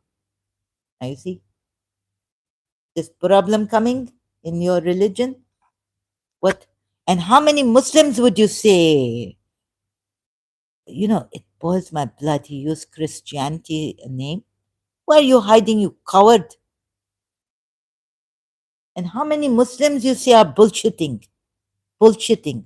How many Muslims are bullshitting according to you? Grishma Taneru, love from Telangana. I wish there was love. Thank you, but you believe in love, so thank you so much. It means a lot to me, although I've stopped believing in love. Grishma, thank you, welcome. Now you see these two ayats, take. Now this two also. Going away from the point. Surah 4, ayat 59. Hazir Imam, His Highness Aga Khan, if you disagree, you are supposed to refer it to Allah and the Messenger, meaning the Quran ayat, what Allah has said, and to stand up, do qiyam. And there's no standing in prayer, in our prayer. Sit, see, all are sitting in the Jamaat and doing dua.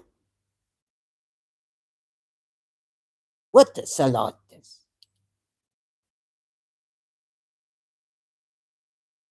And this what? Leaders and rulers of mankind, through whom they would become the made, or just become, make themselves, through whom he would reform the world and to whom people would submit. Not to Allah, but to them people will submit. Is this one from Surah 4, to submit to Rasulullah with full submission, taslima, not Allah. This also point coming, I give. So you see how, now tell me how many of you Muslims thinking the other Muslim is bullshitting about Islam, bullshitting. Tommy say, thank you, Grishma, for all these hearts. It means a lot to me, but right now, sorry, I have to cut. Like, may God give you everything. May God give you His. May God love you, hold you, embrace you with love all the time.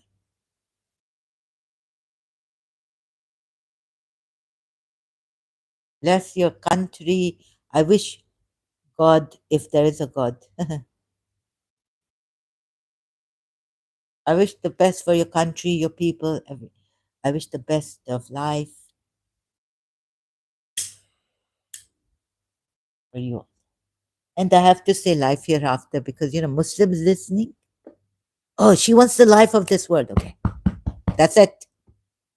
You see why she left Islam? They'll pick up anything and everything. That's why I have to say, forever the best I wish for you. Or life and other. Say, if I just say I wish the best, these Muslims are very, very devilish, cunning. Now, how many of them will believe in, even take this also bullshit happening? Bullshit? As a Muslim, Tommy, as a Muslim, where you gone now? अपने दिल का, he took out his just you so fool and this. You not know how to speak in English? Then put your Urdu or whatever, Arabic or whatever. Say that I am inti, for women, what the female? Inti, Majnoon and this and that. Fool, what a fool for Arabic. Inti khabis, inti this, inti that. Anta, inti. Inti for, I think, women, females. Huh? Ana this, Ana Majnoon, Ana fool, Ana. And what else? And Urdu also. तुम बेगैरत बदबख्त तुम्हें छोड़ेंगे नहीं हम तुम हमारे हाथ में आओ तुम पुल तुम उर्दू में क्या बोलेंगे बुलशिट तुम एक फूल हो फूल आहिस्ता पिघल tin tin tin tin tin you know that Hindi song Hindi movie बड़ी खूबसूरत शिकायत है ये जो औरों का दिल तोड़ते रहते हैं लगी चोट उनको तो ये कहते हैं तो ये कहते हैं कि फूल आहिस्ता फेंक और ये भी नहीं कहते हैं ऐसे ये तो आते हैं कहते हैं फूल हो पुष्पित कर रही हो ये कर रही हो कैसे लोग हैं अहमदियों को भी नहीं छोड़ा है पाकिस्तान में persecution I don't know how many lives Ahmadi lives you have taken सब भाग रहे हैं पाकिस्तान से minorities not only the, the Christians who contributed so much they have left अब पता नहीं how many Christians are left in Pakistan Parsis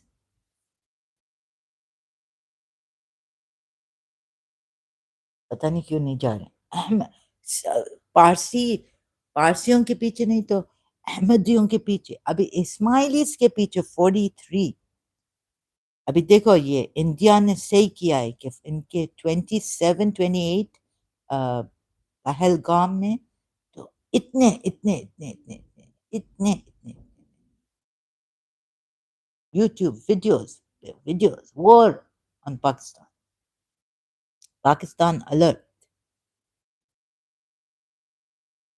बेचारा ये इमाम और ये इस्माइली चुप 43 किसने शूट किया क्या किया right 43 इस्माइलीस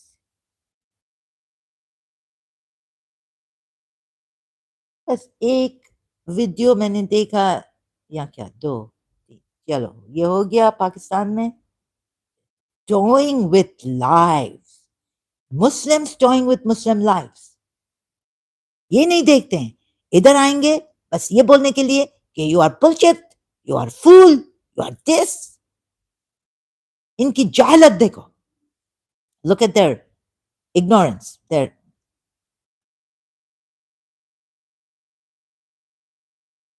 injustices their unfairness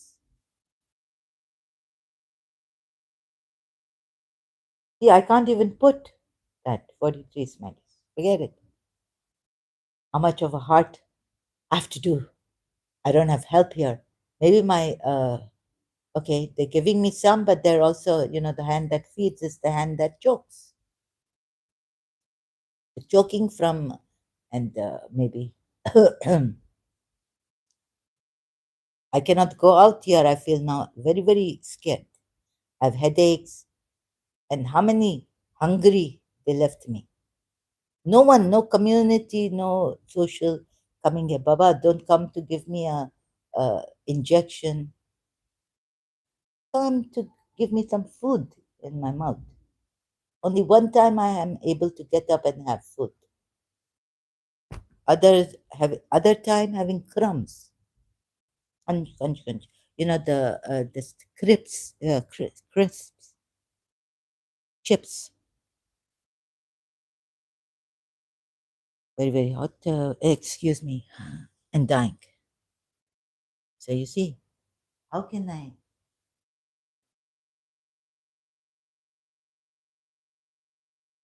I know there's here humanity, Switzerland also with Switzerland, humanitarian, but I don't know if it is for me, right? And very, very scared. God knows what devil inside. Go out, have headaches, think, think, think, think. Already my condition I cannot. And this more addition. In my country, I scared.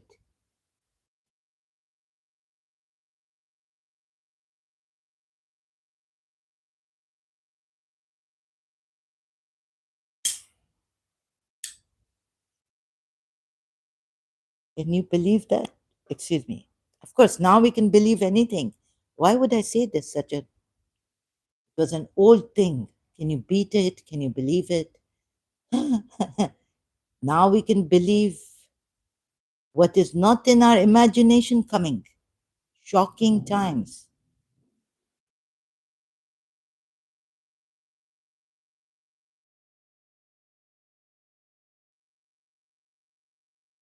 Now, India will give Pakistan such help. I tell you, wait and see. Oh, Tabana. So we don't want wars, right? We don't want a war. There's innocent civilians in Pakistan suffering. Now, do I think of, oh, they killed Shias, let them also, sorry, they live in.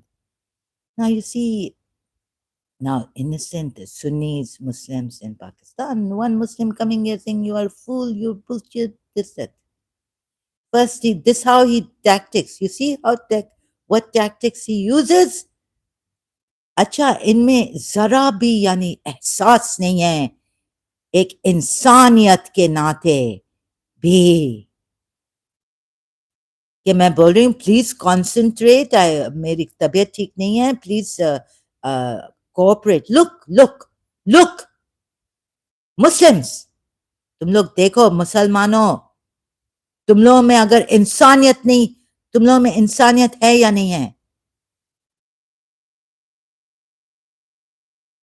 अरे मार रहे हो मारे मुझे ये समझाने तो दिखाने तो दो कि on one hand this and on the other hand this Baba, the Quran is saying will set you free, the wives of the Prophet. This mean what? तो ये टॉमी नहीं है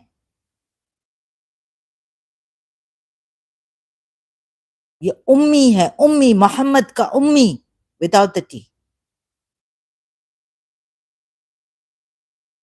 मोहम्मदन उम्मी शर्म करो तुम लोगों को शर्म आनी चाहिए what क्या what how shall I say it you see that's why I was saying cooperate I was thinking he's a Christian मुझे बोल के गया है he said Christian how has he said this my God I was thinking to be a Muslim. You liar. How can you even lie being a Muslim? You are a Muslim. Why you lie? अरे किस हाँ कुरान ने तुम लोगों को बोला है कि ऐसे lie करो Shameless liars. Destroyed be liars. Surah Zariyat ayat. Curse on liars. Surah Mubahila ayat. Allah's curse on the liars. तो ये लाई कैसे सीखे हो कि अपना रिलीजन का नंबर ऐसे बढ़ाओ? तुम लोग तो और भी नीचे कर रहे हो अपने रिलीजन का नंबर. ये देखें ये कैसे really. I don't know how to talk. Even living in Pakistan, I don't know how to talk.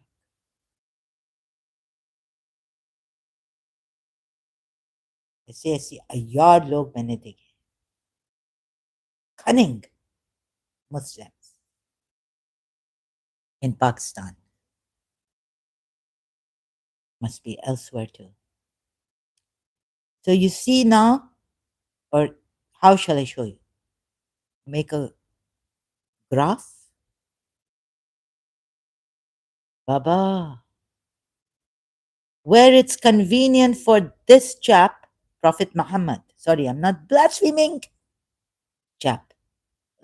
Because, you know, this, what this? He's not even supposed to be called a prophet. You see, because I've seen it where I'm coming from. I've seen a very diabolical, selfish, very cunning. Tell your wives, if you seek the world and its embellishments, then come. जब तुम लोगों की उम्मुल मोमिनीन को अल्लाह कह रहा है, tell them, O prophet, through the prophet, telling the ummul मोमिनीन, come, I will make. तो हम जो believers, जो शिया थे या जो मुसलमान थे, believe, if we want to leave Islam, why the punishment on us? Please tell me. Here it means releasing. Shias you also see here. And it means leaving Islam. You have to believe in the hereafter, home of the hereafter. Just taking these two verses, Surah 33 ayat 29. And if you should desire Allah and His Messenger, so here you are Muslim and the home of the hereafter. Offer to set free in a goodly manner. Why aren't the ex-Muslims offered this? Shias also, I question you, because in you also until the 19th century, you were taking the lives, execution, death penalty for the apostates. Huh? You couldn't see this here. Set. This is your commentary, Puya Ali commentary. I've taken just this part for this verse. Surah 33 at 28. Huh? Offered to set free in a goodly manner. Doesn't this mean leaving Islam? Of course it means, implied. It moreover means leaving Islam. And set you free. There's no penalty, no punishment for Ummul Mu'mineen, the wives of the Prophet. Azwajaka. Ya ayyuha an-nabi qul li azwajika. Tell your wives. تردنا الحياة الدنيا وزينتها فتعالي. So I set you free. Now I can't read. And in Jamila, I give you and offer set you free, Jamila. Beautiful. Goodly manner. I'm getting stuck. Food coming?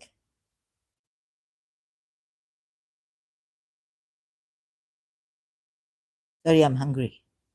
I can't get up to eat. But I'm doing this. I can't even, you see, disheveled, make my hair. I just leave it.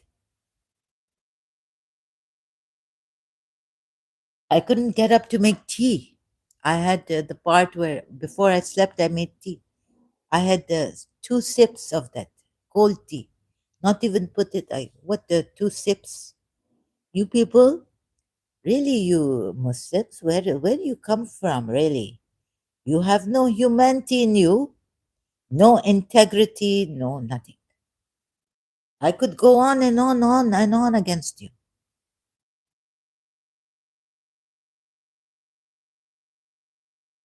So your religion is void. Even Pharaoh was given that much respite. How much? And Allah tell Musa, go and talk to him in a kindly manner. He's doing zulm, you say, zulm, tyranny, this, that, Allah. And God not like oppression, right, Shias? But what was Musa told how to go to and talk to Pharaoh? And this way coming? Now you Muslims coming like this?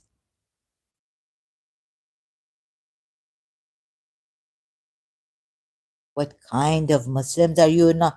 Hazrat Musa was told by Allah, go, and then they had a gathering also. I'm giving you a gathering here, right? Time. I've what the bullshit. Where miracle of Allah coming? Or wrath of Allah? Show me. So go and talk to to go, but talk to him in a mild way. So you Muslims are out of your Islam, it seems. But talk to, oh, you take that ayat now. This ayat erased by Allah, like the night erased by Allah is sign. So talk to Musa. Oh, Pharaoh, in a polite manner, gentle. Sorry, I not to remember ayat. Surah, I think it's in Surah Taha. Okay, this also I not to remember Surah Taha ayat. Oh, number I don't remember. Go both of you to Pharaoh, and for he has transgressed all, yani all bounds in brackets, like quotation marks. Speak to him gently, so perhaps he may be mindful.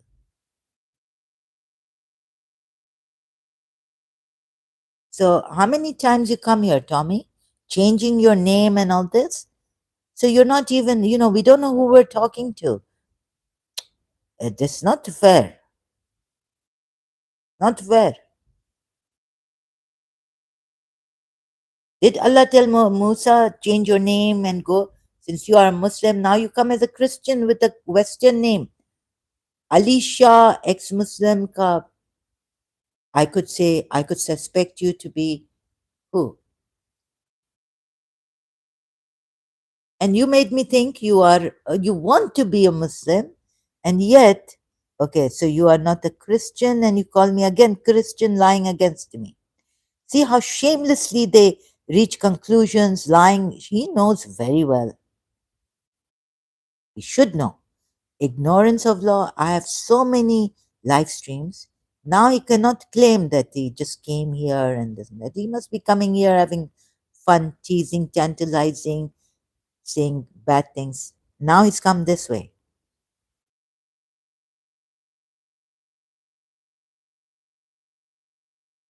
Okay, where this in Islam that you say these things? Like, be stern with the disbelievers. Allahs and angels and men altogether curse the disbelievers. Okay, you curse the disbelievers, but where Allah say like this is the way you should come, the manner you come here against us, seeing critically, examining the Quran ayats and Islam and all this. Prophet Muhammad, huh? In the Hadith. Well, the Hadith is then if you find in the Hadith even of taking the lives, well, then you see I show you Hadith. So this means, so Surah Hud ayat, this means they only have those who choose hayat dunya and its zinat. have nothing in the hereafter but the fire, although they will be fully paid in this world. Allah pays them, right? Worthless will their deeds be. Moreover, fire. Surah 11 and 16. So this means leaving Islam, right? For the life. And if you cooperate, then Tommy knows he will be in trouble. So that's why he not cooperate here. You see how much time he take? And he's a liar with the liars. See, leaving Islam for the, let's work it out as civilized, right? I'm asking with a question mark. So I tried to explain to you. This means leaving Islam for the life of this world and its adornment, right? But Tommy not allow me in the beginning.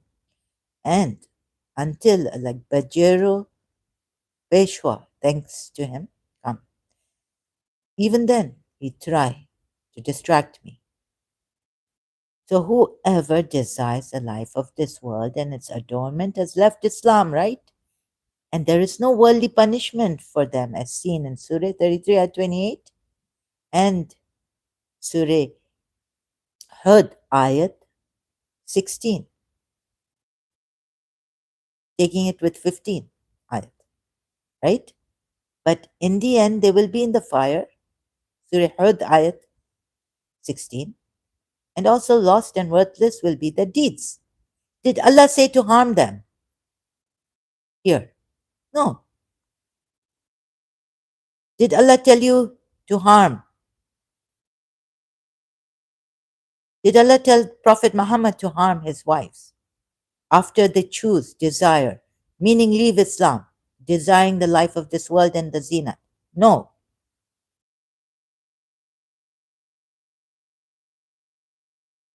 Then why? Then you see, no for them, but then why all these hadiths? Whoever leaves their religion,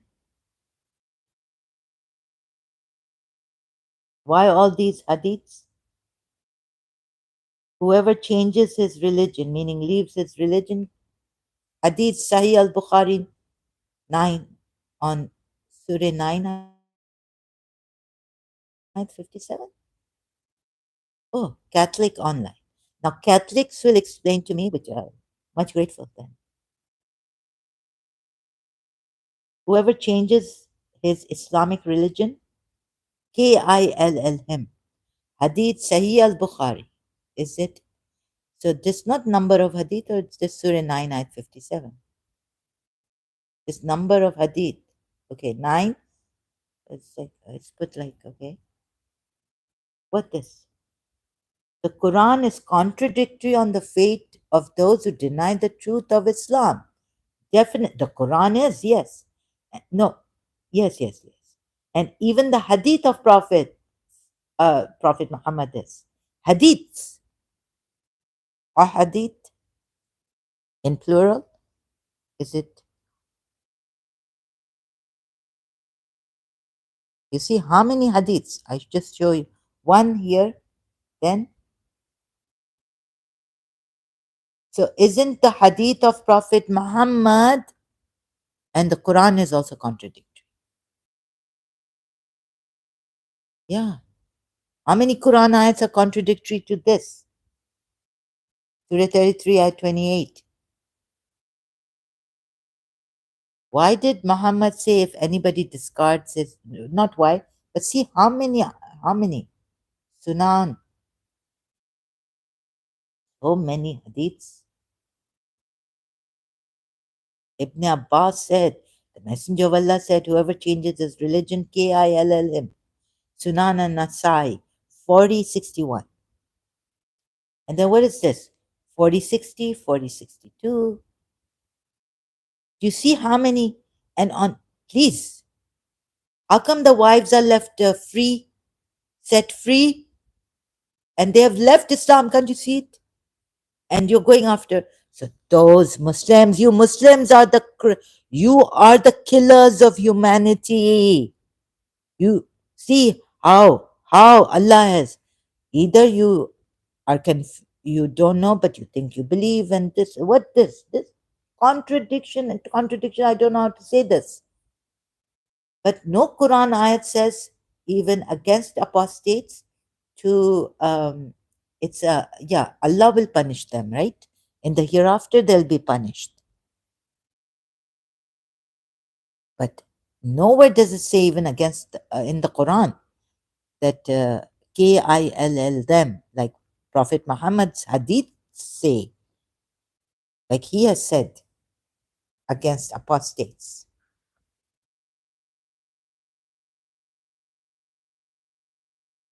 Please tell me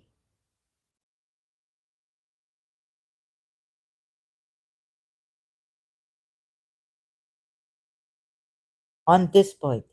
Okay, let's say I leave Islam. Of course, I'll be kill, even in my Shia sect. Maybe not after the 19th century, but maybe yes, right? If my marja, who is one of those with the ones who say, even if I not to say anything and if it come out in doubt, in thought, or anyone like what blasphemy, what on apostasy, you see. So if I say here, Wikipedia, back to Wikipedia. If I say, if I even think,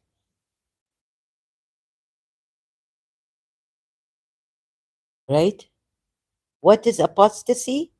If in Shia Islam, this is overall abandonment of Islam. Like, sorry, I'm leave. I sorry. At this moment, sorry, something has happened. I've seen contradiction, some contradiction. Quran ayat, and my thought says, I want to stay away from Islam for just sort my thing. Just stay away. Thought abandonment of Islam. Sorry, excuse me, Muslim. Excuse me, Prophet Muhammad. I know you brought your Fatima Zahra daughter in my dream. She said we cannot make you believe. Excuse me, Rasulullah. Excuse me, Prophet Muhammad. Bibi Zahra. I have. I just want to turn away right now. I want to leave Islam. And if I say this, then what? First, yeah, there are conditions. What the Shias will do to me, give her 3 days in confinement. I'm confined.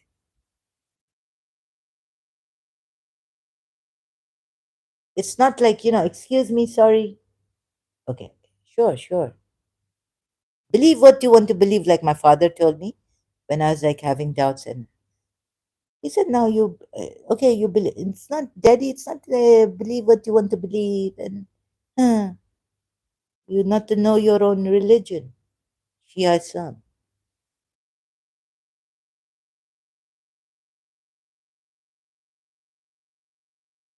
And what a it go against this Islam. Sorry, it goes. So the penalty of killing of apostates is in conflict with the international human rights norms. So Muslims, go away. Look, shoo, shoo, shoo. Not that shoe, Arabic shoe. If I had my country, my apostate country, I say shoo to you people. Eh? Even international human rights, because this we have to treat you like the way you treat us. I don't, no decent, what decency, no humanity, what morals, no compassion, no mercy. Even your Allah have mercy, compassion. He allow shaitan to put to in hell, invite for the hellfire. Didn't Allah give shaitan the respite, Iblis respite?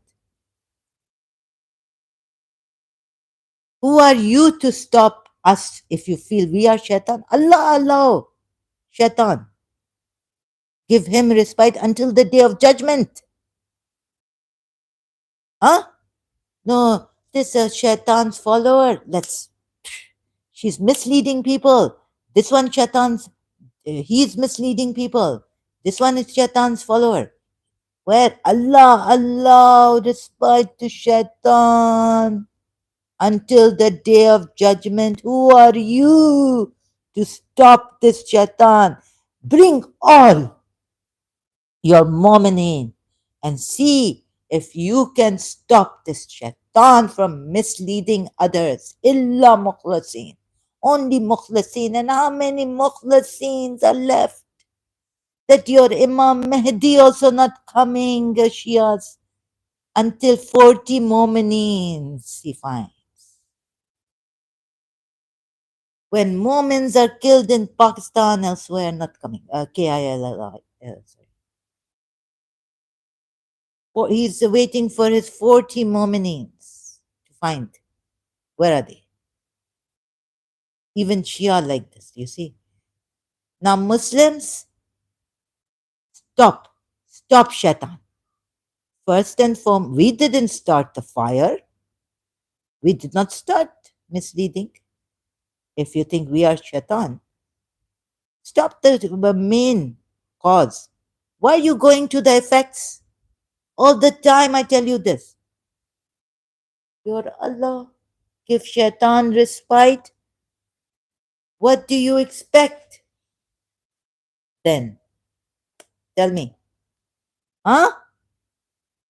Tommy, Islamic Tommy, Muslim. Go and stop Shaitan. Go ask Allah. Why give respite to Shaitan? Iblis. You can't question Allah. Angels questioned Allah about you people, human beings who would kill and spill blood and cause chaos, corruption on land. Allah say, I know what you do not know. Now go and know what Allah will tell Adam. Names. Go and follow those names. And stop this nonsense here against apostates.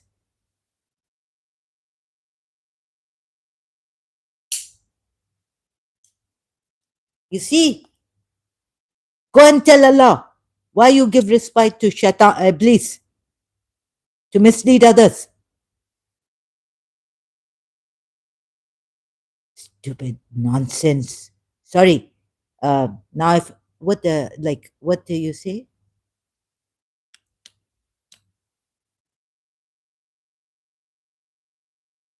I'm not well. Words. Abuse is coming from, it has been little bit. I'm like still shocked. Unwanted thoughts coming, unwanted words coming. Sorry. Now, see, when I was like, I'm not going because I can't talk. But I come here, I'm not compelled. I'm supposed to be doing something else, going somewhere else. Not coming here, struggling, thinking, I have to do this. And sitting until I'm like, oh, all my energy is leaving me, depleting, and then coming here, finally. What nonsense is this?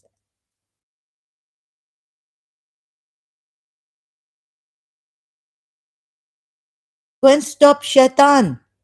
Be like the angels. Question God. Why you give Shaitan respite?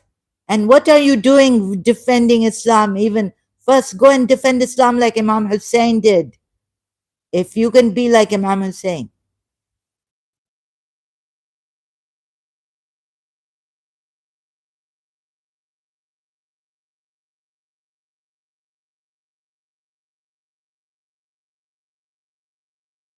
Huh? Who are you being like? Who told you to be like this? Our Shia religion didn't tell us. They're always giving example of Imam Hussein. Who are you being like? Or be like Hassan, Imam Hassan, who took, I wish I was rich. I would be, Muawiyah from the, He's not Amir al Mu'mineen, right? Even the Shias objected, some of them, the Shias of Imam Hassan, Imam Ali. So Imam Hassan, what he do? He take money and he keep quiet, and he let Muawiyah be the ruler, the caliph, the Amir al Mu'mineen. Why? What the bullshit? See the two differences in your religion. Two leaders, Muawiyah and Hassan. Why Shias take Imam Hassan? And why the rest of the Muslims take Muawiyah as the caliph, Amir al Mu'mineen also, the leader of the faithful? Huh? See the contradictions. Why? Why? So, first, go question the main cause behind all this, coming after people who are trying to show you what nonsense it has created, this Islam, and the contradictions and the misrepresentations and the poorly, what poor this book, this kitab, the decrees of Allah, or the kitab, the book of Allah, or what it is. Revelation revealed.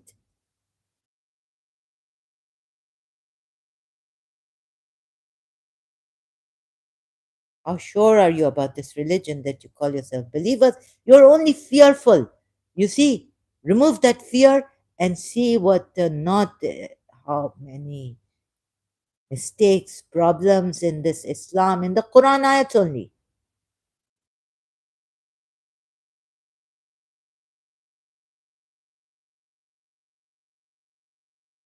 See how Allah cast fear in the believers to make them believe.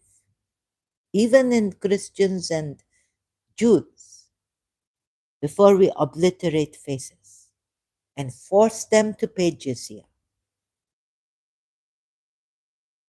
Saying now they, not now, but they're meaning now they don't believe in Allah. They don't believe in this. They don't make unlawful, lawful, what Messenger Allah make unlawful, lawful, just that. Surah Tawbah. See what, go to the main cause without your fear. You see, with fear, you hypocrites, you are acting like hypocrites in Islam. If you ask me, if I put myself in a Shia position, I understand your hypocrisy, because hypocrites are like this. They use their ego, my religion, this, and start becoming very stern and very unruly. Already I have unruly energy inside of me. This coming from Shaitan. We have to deal with shaitans like you, Muslims.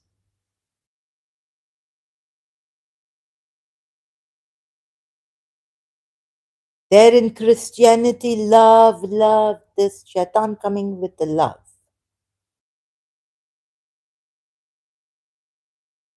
Here, another problem. Human rights. If we had a country, apostate country, you dare not hear, you fearful, weak people, that Allah has made you think you are strong. You are extremely weak. Only the weak can do this way. I've become weak, I know. When I was strong, I didn't bother what the Sunnis were saying against us. False rumors spread, at least at that time. Not, but I, in myself, strong, dignity, keep my integrity, dignity. And when I pass by something like rumors, false against us, against my religion, um, I pass by with dignity, say peace. upon you. May God give you hidayat. Pray for you like this inside my heart.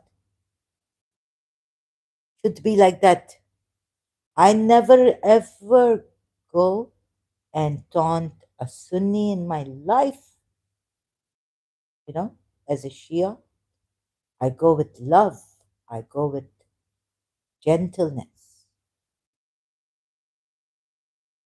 If they ask me to come and tell me, you see, my friend, Muslim ex friend, why I not say anything? Because in our religion, I could say, go to Allama Rashid Turabi, but he passed away. And she born even after him, perhaps, or after he passed away, or just as he passed away. And she knows about Islam more than the Shias. She doesn't think of our religion. I had to think of her religious scholars, right? Sunni religious scholars. And look at that also, consider that. And being having half knowledge and not being eligible for religious scholar. I could not say anything. I had to do my own research, reading the Quran and then being thinking against my Shia Islam that how you call Ali. Many, many ayats not to call Ali, not to call anyone but Allah. Why we do? Then they explained to me later on, much later in year 2000, when Sayyid Yusuf Zaidi came with the books. And I said, give me from the Sunni books. And he said, I'll give you from the Sunni books. You will see Shia Islam, it will fall into perspective, and Shia Islam is true. So many things I had to consider, and I remained quiet because I had to, because not also being eligible. And when someone is talking against your sect, religion, Islam, we were told keep our mouth shut, you know, be good. You see, an enemy coming in our house. So she was, whenever she came to my house, she spoke against my religion. Mostly, like that. She would bring that point out, and I would keep quiet, just listen to her. Enemy coming to our house. So you speak against Shia Islam when Shia Islam could be the true religion, but no. I mean, think about it, right? I have to consider many points and this and that. So I remained quiet, I remained dignified, remained like that. We don't go insulting and Sayyid Sistani has said, your brother, Sunni is your brother, your sister.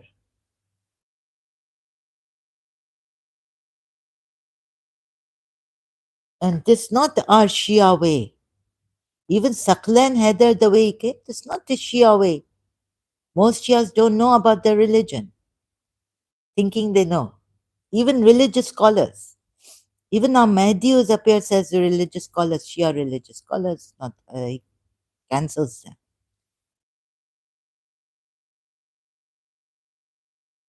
Not that I believe in this Mahdi, but I appreciate that he said peace and no this and no that, right?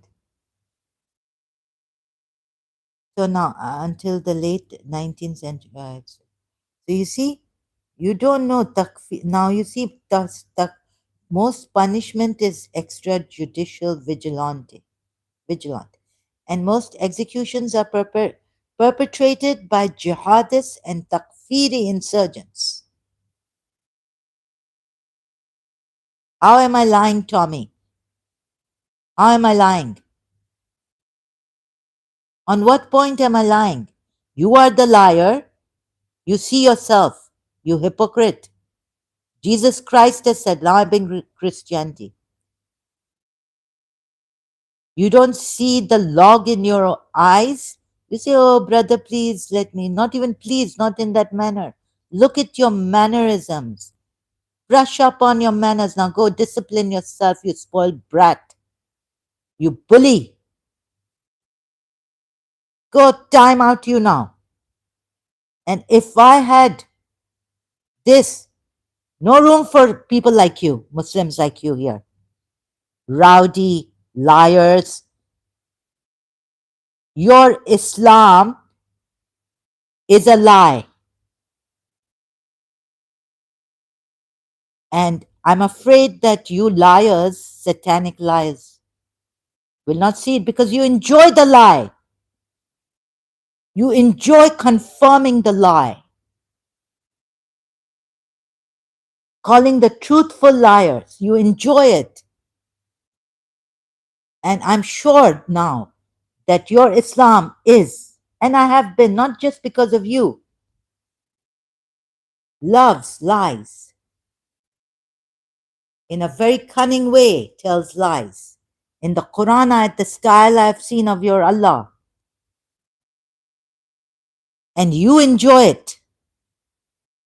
You're not after the truth. I said the ones who are want to know the truth, please come, Muslims. I invite you. First listen. See.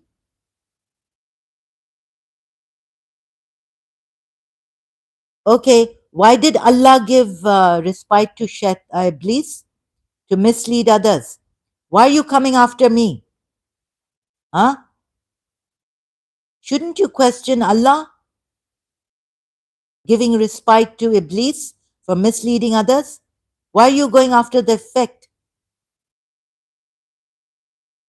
Go after the cause of the problem, right?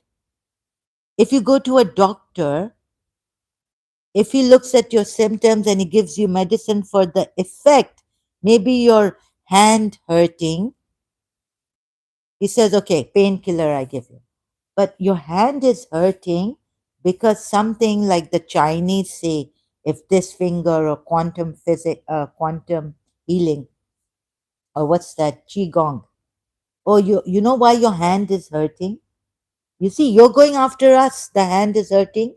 You're telling us, but the effect is that maybe a problem in the liver, gallbladder somewhere, stomach, problem in your stomach. So we have to look at the cause. You see, so like, wouldn't it be not like, let me explain, sorry. If doctor give you only a painkiller for because your finger or some hand hurting, okay, will it help? You're going after the effect. Cause is your hand hurting because your liver, problem in the liver. And doctor not give you medicine for the liver, he don't check you like that. Holistic healing. So the cause not known. You go after the doctor goes after the effect. How long? Maybe for a little while your hand stop hurting. Then again the pain come up until and again and again. How many times you go to the doctor? How many ex-Muslims are you going to go to and say still you are liars? You are lying, you are lying, you are lying. What difference does it make? Huh? And this your Allah's nonsensical. You see, the cause of this misleading, according to the Quran, is giving respite to Iblis to mislead others, except for the mukhlisin. Now tell me, are you from the mukhlisin? Can you say you are from the mukhlisin? Even that also coming up. So what is the cause of the problem here? Respite given to Iblis to mislead until the day of judgment. And you're trying to stop with your fear or whatever you come here, with your lies. And lies can never stand against the truth. And the truth I show also that. Yes, you can try with your mischievous ways, corrupted ways, but the truth will stand a test of time. Every test of you devils, my truth stands that I'm showing you. The truth stands, not my truth. Truth stands. And the truth I'm showing you today, and every day since how many years now, here on YouTube. So I get easily distracted. I shouldn't. So who is lying and enjoying it? You are. People can see. Stop.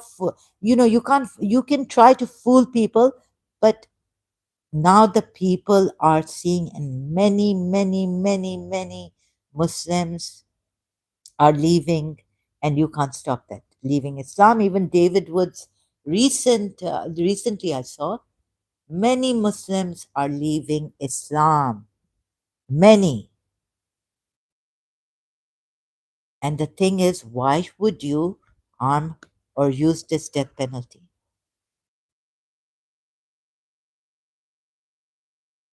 When the Quran ayat is setting the Zawja of the prophets free for leaving Islam, then why are you following the hadiths of Prophet? Even Shias. Where are you following? Your Imams, the way they explain, how come? No, it come. Imams have also said, I heard, that if our hadiths, if our narrations, uh, sorry, I don't, hello, Ismail. Hello, sorry, welcome. Hello, Ismail. I don't have a link to give you here. You cannot join me. This is screencasting. I apologize for it. So, greetings and welcome. And thank you for taking the time to be here. I'm sorry, is there something important you have to tell me? You want to talk to me on something important? No problem. Okay, great. Have a great day. And thank you for being here. I'm sorry, really sorry for not being able to send you the link. On screencasting, do you know if you go to YouTube, go and learn the rules that on screencasting, we can't send a link and we can't invite people. It's not like StreamYard or YouTube without the screencasting. I can invite guests, but that's another feature that to be used. No worries. Okay. Thank you so much for understanding. So, do you see? So there's a contradiction. Do you see this? So why was there a death penalty and all this punishments for apostates?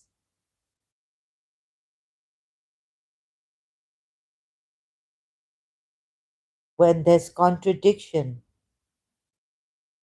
See, the Quran ayat should come first rather than the hadith explained.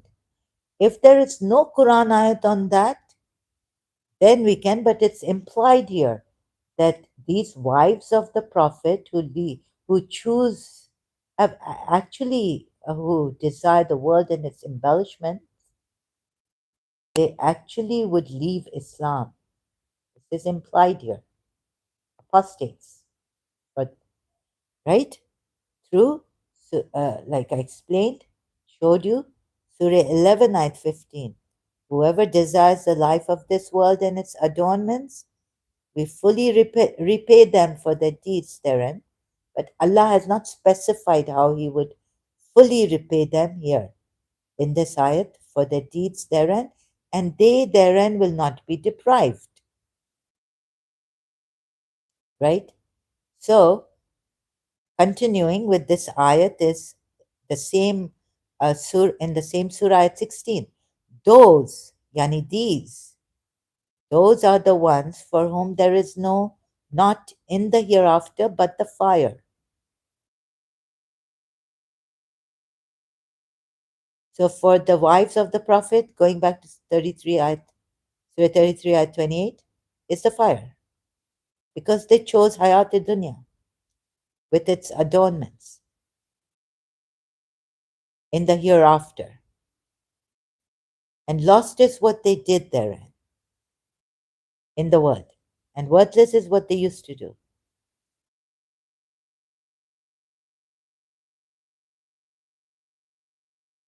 Why the punishment for the believers for leaving Islam? When for the wives, they've left Islam here. I'm showing you, it's clear now through Quran ayats.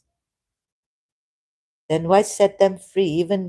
Even Puya Ali Shia commentary on Surah 33 ayat 28 says, offered to set free in a goodly manner, moreover, right? Jamila means goodly manner. Moreover, provide for you. So, I don't know if the commentary, I took this part only. I will come, then come. I will make some provision for you and release you in an honorable way. Meaning, if we take the Shia commentary on this part of the Quran, ayat, offer to set free in a goodly manner.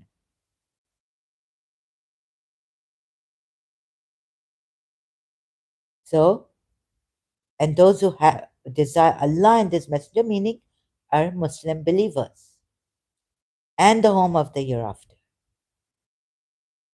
right? So we go to Surah 11, went to Surah 11, ayat 15. Whoever desires the life of this world and its adornments, we fully repay them for their deeds there. See, those Muslims, whoever, even religious scholars until 19th century and afterwards, whoever is harming the apostates is doing a great injustice against their own religion. They are not believers. And many are not. Allah Himself has said in there's no punishment for blasphemers also in the Quran. So most of you who say you are Shias, who are even Shias, truly Shia Muslim believers, most of you are on case. You are not even Muslims. Forget. You don't know your Quran ayat or how that Allah has. But in this, there's no punishment. Although there are many, many contradictions, right? In the Quran, between ayats, between so many, so many, so many. But here, the point I should stick to is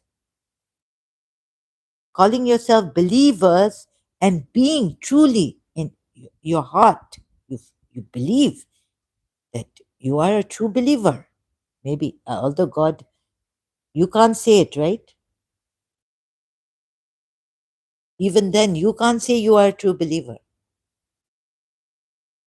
Anyhow, let God decide. You don't know. You don't even know what is good for you and what is bad for you. Some things Allah says you think you believe is good for you or think is good for you is bad for you. Even as believers, Allah knows best, right? So how most of you who say apostasy and give other ayats from the Quran, uh, you know, who say, oh, see how Prophet Muhammad has deceived you. How shall I put it? And deceived himself. I mean, against the ayats. How come the wives of the Prophet can be set free in a goodly manner?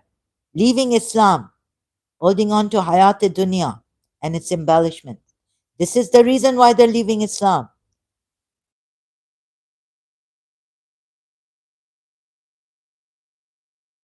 So, most of you religious scholars, also Shia, you are not Muslims.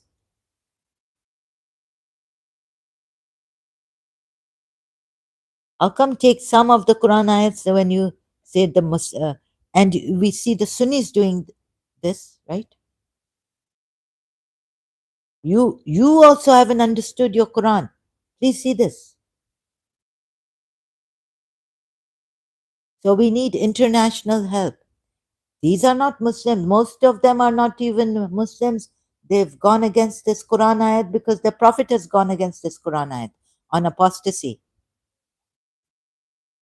Please help us. Safety for ex-Muslims. Thank you, thank you, thank you. We have, I have now much likes, more than the previous video. So this means I'm so happy to see that it has gotten through to seven of you and my like eight. 7 likes this time for this live stream.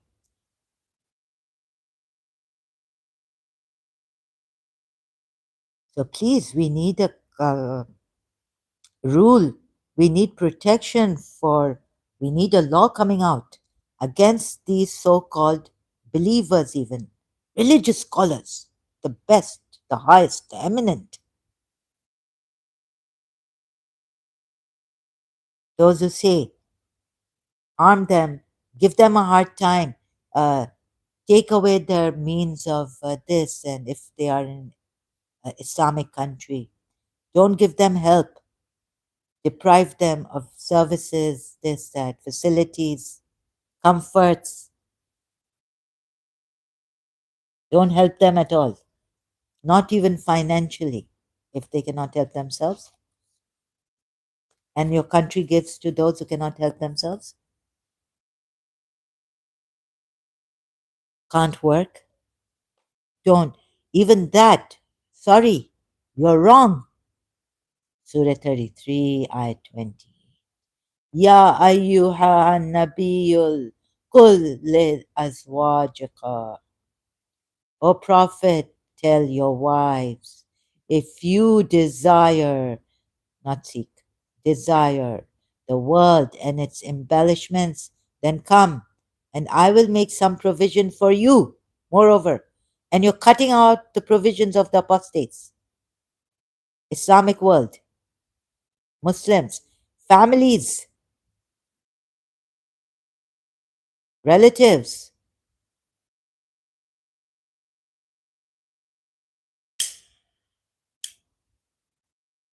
Follow his example. Why aren't you following his example? Allah has told him, your prophet, I will make some provision for you and release you in an honorable way. What does this part mean, Shias? Shia religious scholars, Shia family members. If your family member leaves Islam, you are not to cut off from them, like I will not provide. Father says, for my daughter, for my son, go, leave. Huh? How can you say that? Against this ayat, Quran ayat. Please tell me.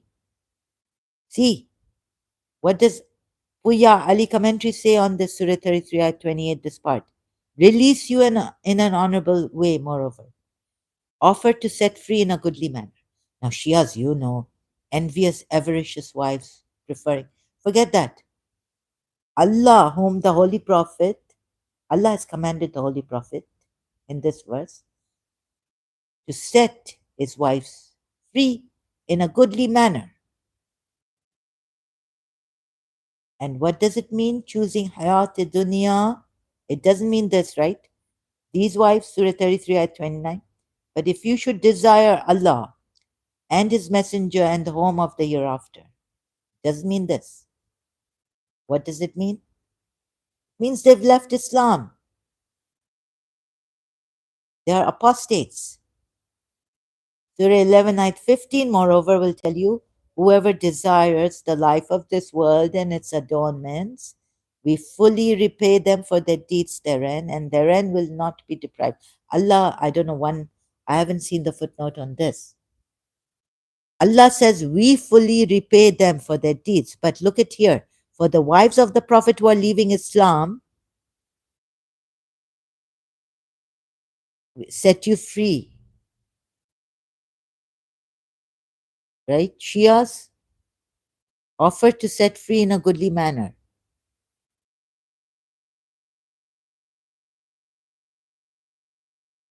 So how can it be in this ayat to repay you fully for their deeds? Would mean that be punished in the worldly life when there's no punishment for the wives of the Prophet if they want to leave Islam, meaning desiring the life of this world and its adornment. Why? Set you free. Jamila. Why would there be? What are you going to take to tell me the footnote? One here in Surah 11, ayat 15. This part. You can't. Because the hadith also goes against this ayat. Prophet Muhammad's hadith on apostasy, penalty, punishment for leaving Islam, changing religion. What changing? I mean, say leaving Islam, Baba. What word have you used? But, anyways, see now this point. How shall I come to you again and again? In different ways, words.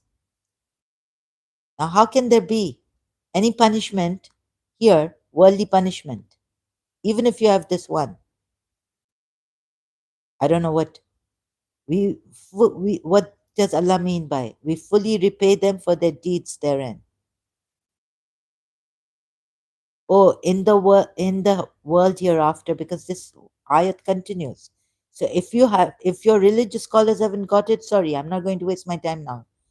Hadith, I've proven Prophet Muhammad's hadith contrary, completely contrary to this ayat, Surah 33 ayat 28, for against apostates, against those who leave their religion,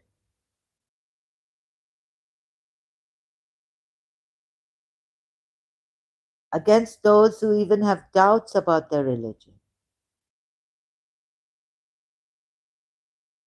And what does Aka Mehdi Puya say about doubts on this religion?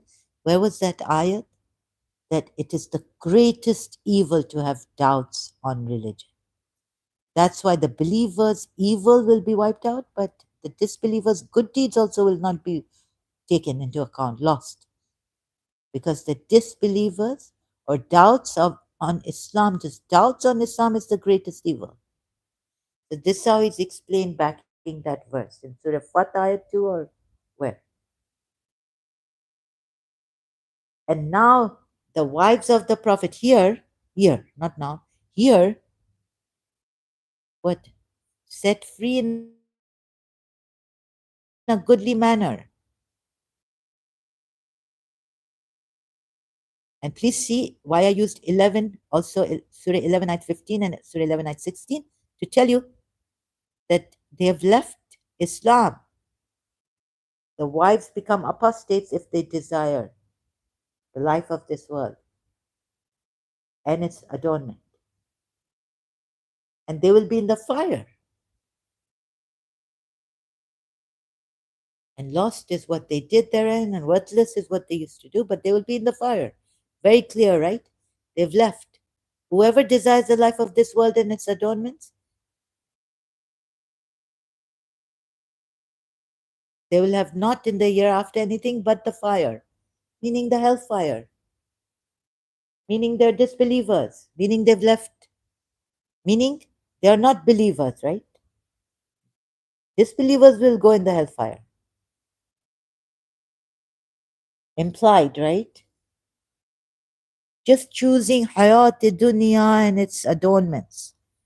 Not any bad deeds or anything. Just choosing hayat dunya and its adornments. See this also. Not oppressing anyone, not hurting anyone, not encroaching upon anyone's rights. Nothing. Just choosing, just desiring the life of this world and its adornments.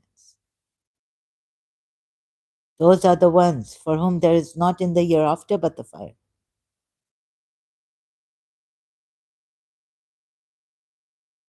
Just desiring the life of this world and its adornment. This ayat, don't go before this ayat, whatever they do, but here, even choosing, desiring the life of this world and its adornment, they have nothing in the hereafter but the fire. You see, those polytheists giving water to the pilgrims, they were told, you make it equal to believing in Allah and hereafter. And like, you see, the hereafter is a criteria for you to be a believer. You have to believe in the hereafter. So, to be a believer in Islam, the criteria is not a namaz, this, that. What are the pillars of Islam? um, what is that? The usul din and the this, and only the kalma, the shahada. But the criteria for being a believer is to have belief in the hereafter, right? But if they desire the life of this world, only desiring, means you won't get anything in the hereafter. You don't believe in the hereafter. So you're not a Muslim. Another point. This way coming. You're not a Muslim anymore. How come setting them free in a handsome, goodly manner?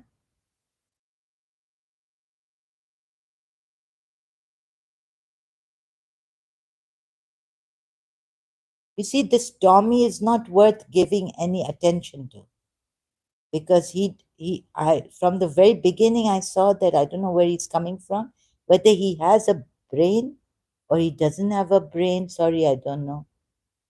He's you know, so where he's coming from, he must be coming. Maybe वो कहते हैं ना in Urdu that are your brains in your knees? Where are they? Sorry, I have to taunt him like this. But you know, this is a fact. And a Muslim doing this kind of a thing and laughing and all this. Anyways, Prophet Muhammad said not to laugh out loud. Smiling, you're allowed, I think. But laughing like this is not Islam. And so, what is your thing? Like, if someone mocks Islam, then Allah will throw that mockery back at them. One day, the believers will be laughing. Are you really a believer? Some parts of Islam, you see your manners, uh, according to what I wrongfully believed in Shia Islam, they don't even come close to that dignity that pass by indecency with dignity and say peace. And if you think you've had tell Allah to stop shaitan, right? Why give shaitan respite? Because until there is shaitan, until there is life here, there will be people he will mislead. Illa mukhlasin. And are you from the mukhlasin? So you don't even go to the cause. I mean, this is really, why can't you people see this, Muslims? And you're trying to, you know, you say the hypocrites are those who take from the, you know, they don't go for the branches like you Muslims are going for, and the twigs and the end of the tree. The hypocrites are more, they say, very clever because they try to take the root out of the religion, the root cause of this religion. They try to destroy and pull out of a tree. You are stupid. And sorry, yeah, I was saying like too about you know, someone coming here, ex-Muslim, and saying that this Islam is stupid and this and that, because I might get fined by not to insult Islam in this way. Sorry, but the way I've come, you know what nonsense. This is like really. Please see, I would tell myself, Zahra, I'm out of this. Are you dumb? Dumb, dumb, dumb. Please, even the hypocrites know that they're not going to go, these true hypocrites. What was I told? I was told, not just because you're missing your dua or this, that you are being a hypocrite in Islam or Shia Islam. No, hypocrisy in the true sense is intention first, right? You're doing your best. Like if you miss a namaz, you can uh, qaza, do it again, right? That's not hypocrisy. I'm not a good Muslim. That's not hypocrisy. The hypocrisy, true hypocrisy, my aunt explained to me, is that the one who has intention to destroy Islam, right?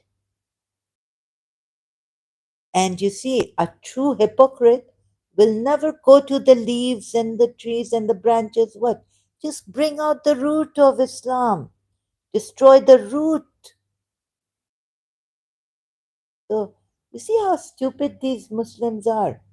Sorry, I agree with Mulhed al-Islam, and he said Islam is stupid. I'm sorry, my country and all this. I don't mean to um, disrespect, but a fact is a fact. Now, what can we use? A more decent word?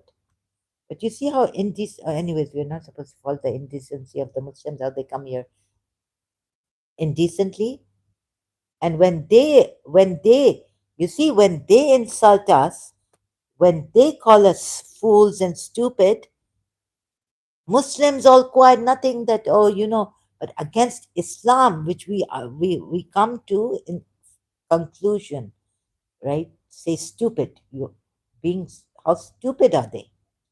And it has made you stupid. Then we get fined. We are in trouble. We are blaspheming. We are insulting Islam. The Muslims can harm us. The Muslims create life hell for us until and unless. So Surah Tawbah, tafsir, see what Abu Bakr said. Surah Tawbah at 5. So, close in the walls on them, tafsir. You want to confine us, this is the ayah of the sword for the polytheists, right? Travel freely for 4 months, then fight the mushrik. There was a dissension, there was a Umar. Wait a minute. But if they repeat and perform the salah and give the zakat, then leave their way free. Verily, Allah is of forgiving, most merciful. Abu Bakr as-Siddiq used this and other honorable ayat as proof for fighting those who refrained from paying the zakat. These are meaning believers who refrain from paying the zakat would be disbelievers, right? Fighting those who refrain from paying the zakat. These ayat allowed fighting people unless and until they embrace Islam and implement its rulings and obligations. Allah mentioned the most important aspects of Islam here, including what is less important. Surely the highest element of Islam after the two testimonials are the prayer, which is the right of Allah, exalted and ever high, then the zakah. This is the Usuluddin or Furu'id. Usuluddin, 5 pillars of Islam, which benefits the poor and the needy. These are the most honorable acts that creatures perform, and this is why Allah often mentions the prayer and zakah together in the two Sahihs. It is recorded that Ibn Umar said that the Messenger of Allah said, I have been commanded to fight the people until they testify that there is no deity worthy of worship except Allah and that Muhammad is the Messenger of Allah. Establish the prayer and pay zakah. And moreover, I think believe in the hereafter.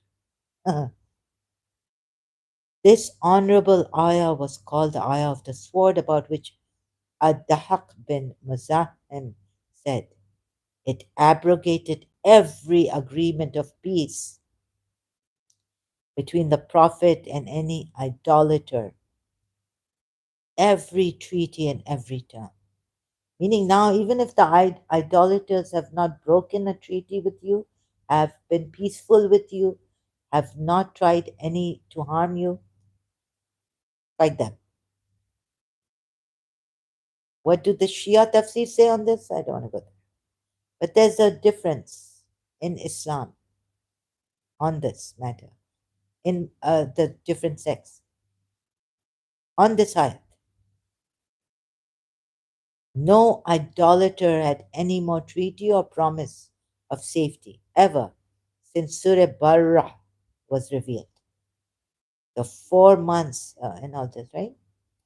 Let's see, what else is the dissension? Some say executing some and keeping some as prisoners.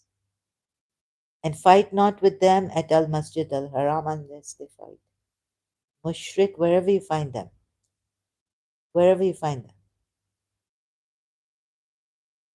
meaning upon the end of 4 months during which we prohibited you from fighting the idolaters, and which is the grace period we gave them, then fight and kill. Kill. Sorry. It says, what can I do? The idolaters, wherever you may find them, assault. Now, she asks, how could I use this verse?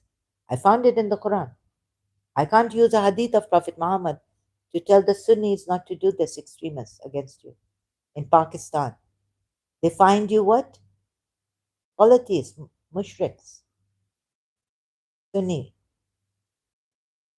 And those who go want to fight you and kill you,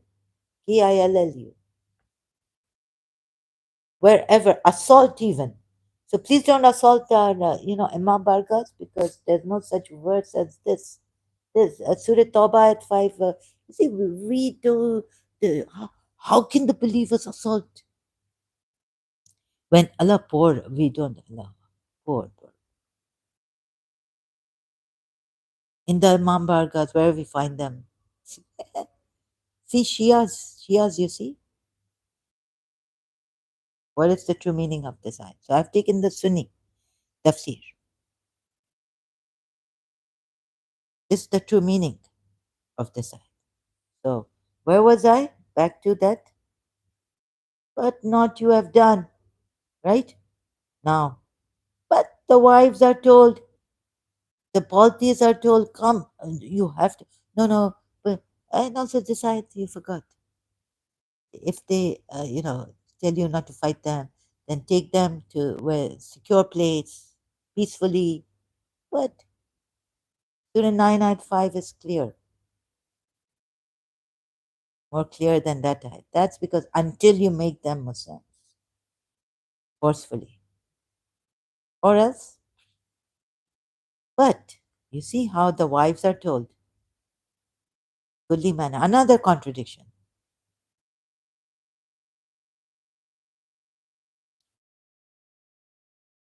Offer to set free in a goodly manner. Shias, you got Surah Tawbah, it's wrong. If they don't fight you, don't fight them.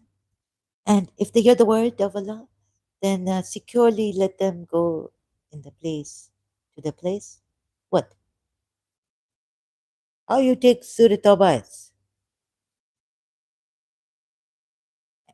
The- If you take it this way, the way I'm showing you, the way it should be taken, there are many contradictions, and even in your Muslims, and God knows what is going on. And now, but here at least see that the point is, do not harm the apostates. You know why? Because no.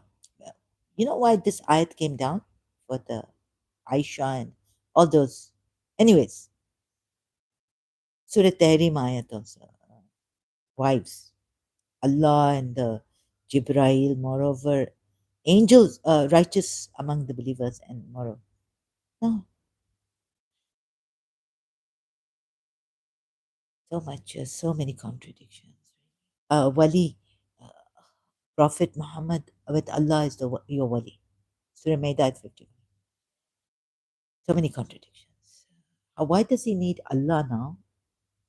He can't help himself, and Allah can't help him. And moreover, he said Allah in the Quran ayat.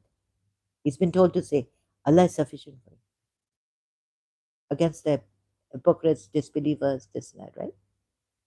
Then why in Surah Tahrim ayat 4, Allah is his Mawla, Jibrail, and the righteous among the believers. Moreover, the angels will assist him. So you see why, you see here, it serves his interest. Abu Bakr or Omar, you see his wife's fathers or relatives, family members must be very rich or something, have influences.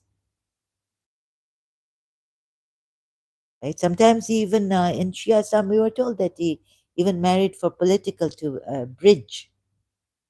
No, he married to make them also change. So he could torture the father through the daughter and make him even a king of Egypt. Marry the princess, not for political, did they marry bridge? What the bridge? He wants everyone to become Muslim. But now his wives want to choose Hayat Dunya and the Zinat. If, right? Then I will set you free in a goodly manner. What hypocrisy. So it serves his interest here, since he also married for political thing, like to bridge.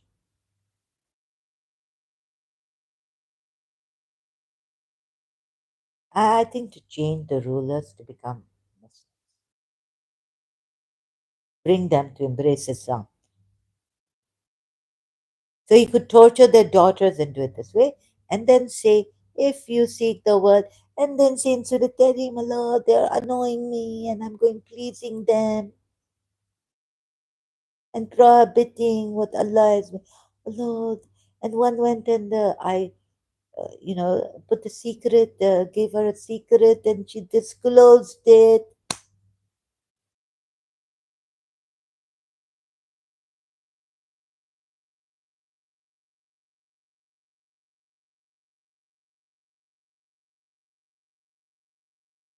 So do you get it now? In the end, now where? And so now, see now here, look at this. Surah Baqarah 201. There are others who say, Our Lord grant us what is good in this world and what is good in the world to come, and protect what is good in this world. But look how He's put it, made Allah to put it here. Is Allah. Not through Allah. Maybe there's a divinity, maybe there's a God. True. But not this one. Oh Prophet, tell your wives if you seek the world. Where did the end here? Here. Look at here. Surah 33 ayah 29. And if you should desire Allah and His Messenger and the home of the hereafter. What? But you can also, believers, do kunut prayer in salat, second rakat. This ayat grant us good in this world and in the world to come.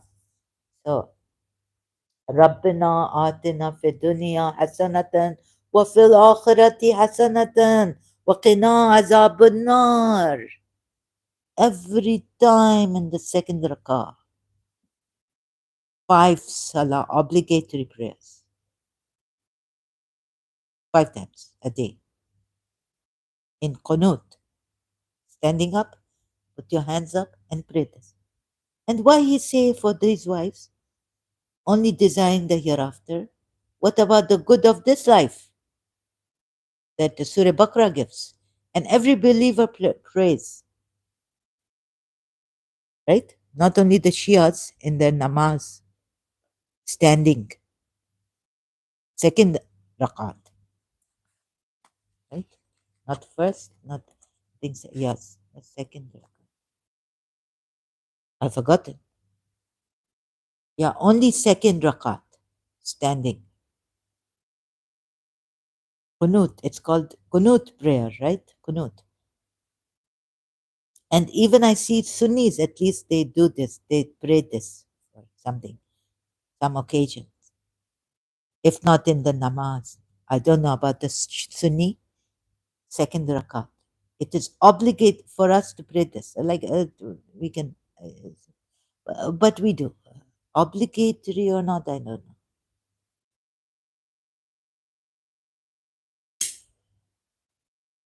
I'm not sure, but we have to. I do it. I mean, that's just, I was taught like this. And you see, ربنا آتنا في الدنيا حسنة وفي الآخرة حسنة وقنا عذاب النار. So why not for the wives? They see this latter abode. What about the good in this world? If you desire Allah and His Messenger and the latter abode. But you know, His Messenger tell you in the Quran that if he had much good, what would he do? That means Allah not give him much good. That right. If he had much good, he could save himself from the harm.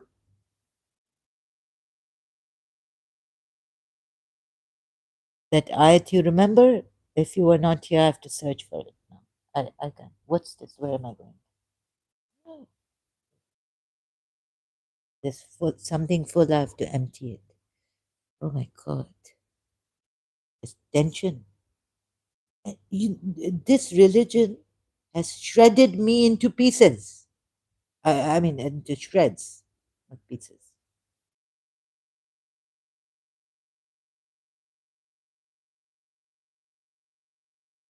Why not the good in this life and the hereafter? Latter abode.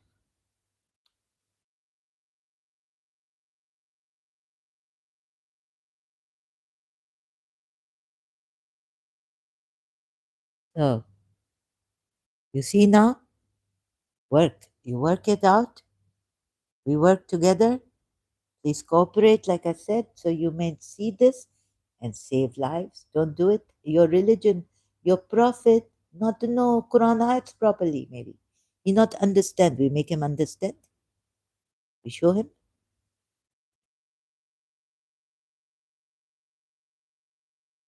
But anyways, it's against the Quran ayat, right? How come handsomely, meaning Shias? Now what you see in the, this very direct Shia. First time, very direct. I find commentary. Sunni commentary are not find direct. I show you some. So set free in a goodly manner. Release you. Now what does Sunni say about this? Release you in an honorable way. Jamila. Sarahan. Huh? Wa usarre. Kun kunna sarahan jamila. What you say? Release in a yani set free. Jamila, okay. Beautiful manner, handsome manner, goodly manner. But set free, right? They're set release. Release them. Release.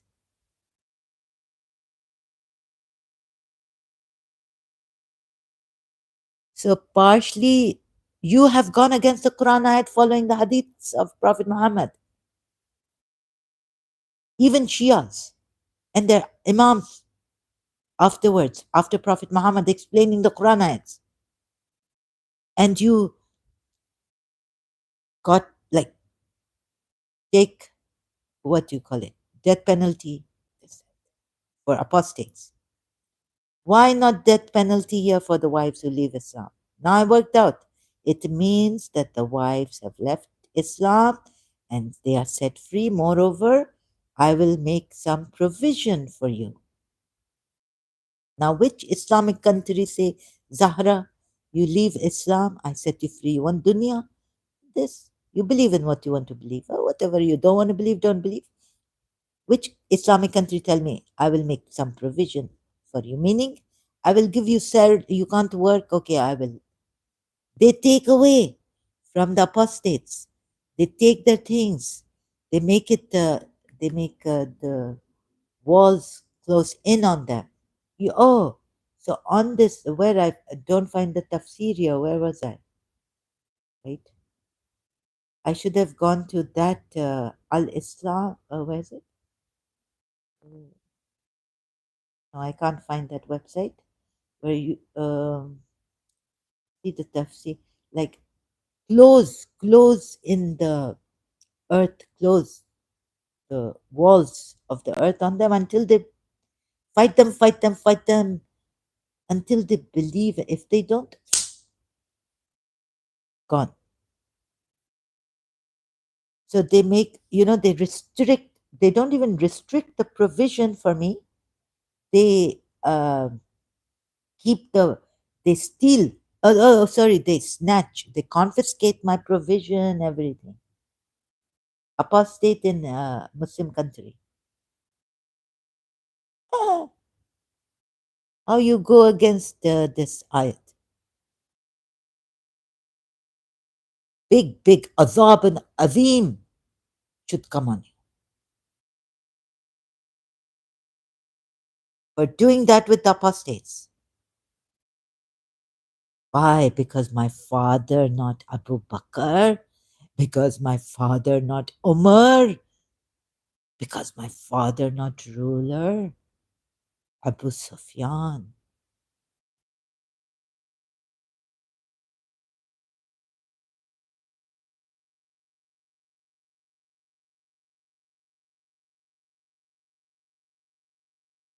See how he used. You see, they say, those cowards who get angry, they're weak people. They get angry at the lower people on same level. They won't get angry. Like, do you think I will get angry at the Amir of this? Like, I will be in great trouble. Let them do what they want to do. And me stupid saying here this and that, I'll be crushed. Moreover, I have no employment, nothing, no money. And I'm digging my own grave, right? So you people see, now it's late here and it's not a Saturday night. If I think it is Saturday night, I'm sadly mistaken. It is Friday. Oh, so I better leave soon. But before I leave, please see that why they will release it mean. So it mean like what Shia say, right? Offer to set free in a goodly manner. His wives, whom he married also for political reasons to, bridge all that, bring peace. And, sorry, acting weird. But take their provision, believers, apostates, like Muslims, Muslim believing countries, apostates' provisions away. Let the walls close in on them.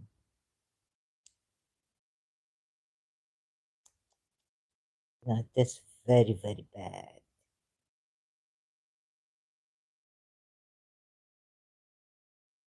And those who like Muslims who like to tease, masochistic, sadistic, using the site for the, not using the site, of course not, using the hadith and Surah 995, right? Using the hadith on apostasy, what punishment? And the Sunnis, moreover, believe that Imam Ali, they have that hadith or narration that Imam Ali, from a Sahaba, that Imam Ali burned those who left Islam. Then Ibn Abbas disagreed. Now you tell me why? Ibn Abbas right or Imam Ali right? Ali right? Huh? Tommy, Tommy, come, doggy, doggy, come. I'm putting some bone here for you. Come, chew it, Tommy. Sorry, maybe my old dog's name. It was Jimmy. Maybe even I have a sorry. So come. I bring dog bone here, bone. Bone of contention. You chew on it and blame us, right? So Ali burned apostates. And what Ibn Abbas say?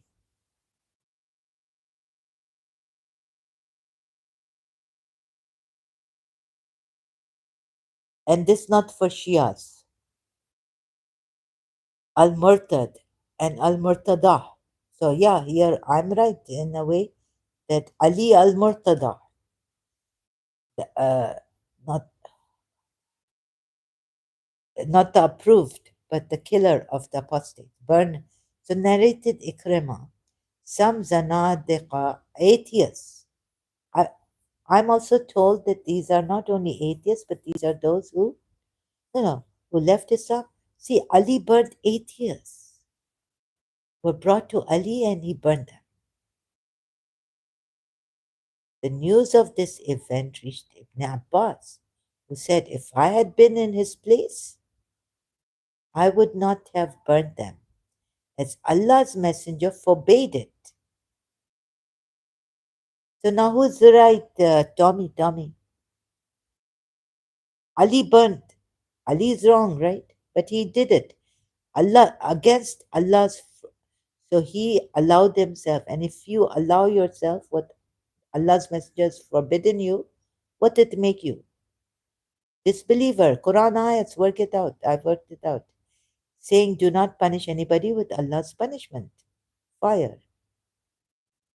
I would have killed them. Now Ibn Abbas says Killed, them, but not burn them. Meaning, yes, still you can kill. The atheists, poor atheists, Zanadiqa. According to the statement of Allah's Messenger, some ex Muslims and Christians say that these are those who left Islam, not only disbelievers. Please, you know the difference? Now, who will tell me? Let me just see what Zanadiqa translation means here. So, even killing the disbelievers, atheists are disbelievers, right? Just for nothing, just for disbelieving, just for nothing, no. Big thing. Terrible, really. What is this?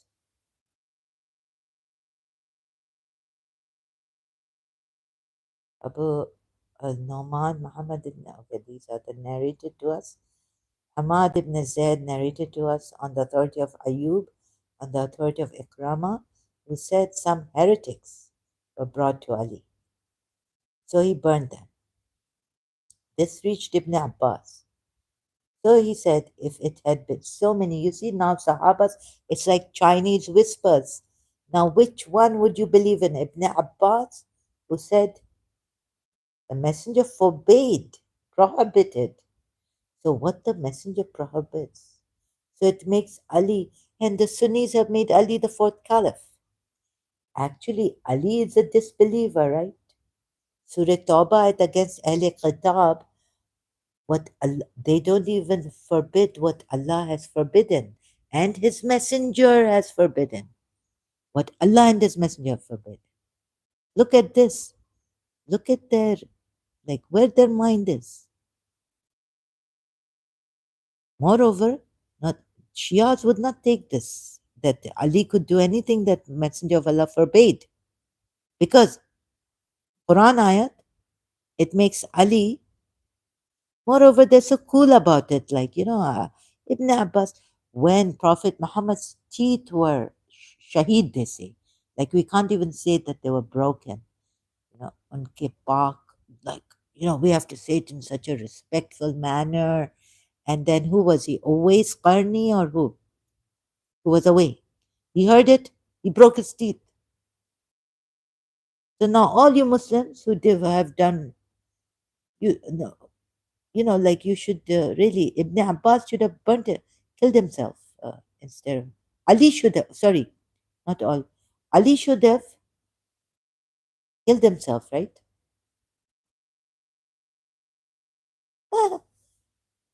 You take it so casually like nothing else. But yeah, what this? And moreover, okay, Sunnis don't believe in Ali being the Imam, the successor, uh, rightful successor, or the true successor after Prophet Muhammad. But still, they make him the fourth caliph. Rashidun, caliph, Rashidun. Ah, now, you see, here. Now, what they say? Take the Quran ayat and see. If the Messenger of Allah forbid you, it means Allah forbid you, Surah 4 ayat 80. Like, sorry, obey the Messenger of Allah is obeying Allah. Okay, Surah 4 ayat 80, sorry.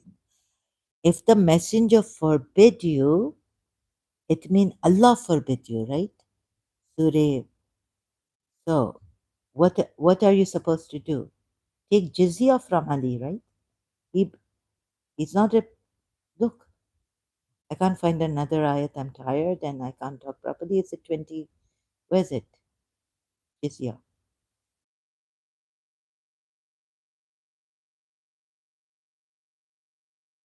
Fight those who do not believe in Allah or in the last day and who do not consider unlawful, prohibited, forbidden, unlawful, what Allah and His Messenger have made unlawful. So all the Sahabas should have fought Ali, but they didn't.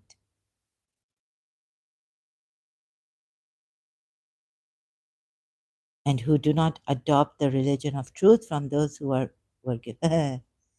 What a nonsense, really.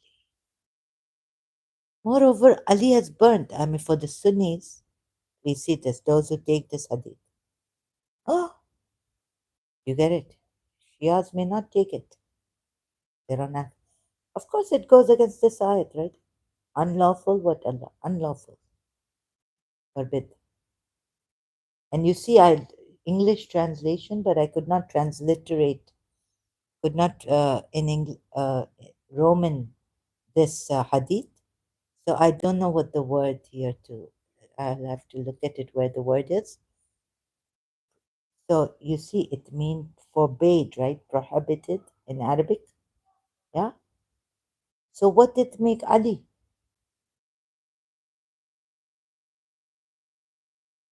All the Sahabas should be fighting Ali. Fight those who do not wait. See the word. This, moreover, so this for the Sunnis, not the Shias. Leave not in the not to make harama. Haram. Oh, sound muted. Harama. You see? It, see and hear also. Quran.com, thank you.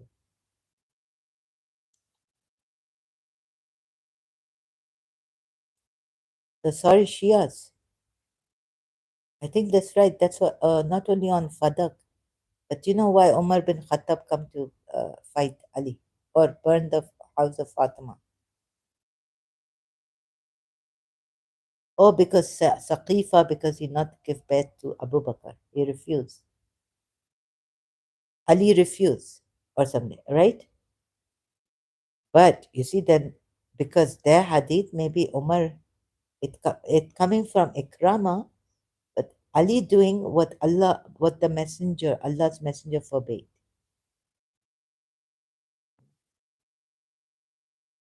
All the Sahabas should fight Ali. After Prophet Muhammad's death, Ali did this.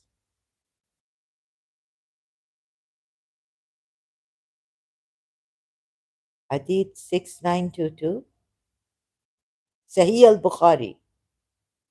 Is it weak? Hassan, the grade is not given. Please see this. Please see this. So many. Ah, oh, you Muslims, please.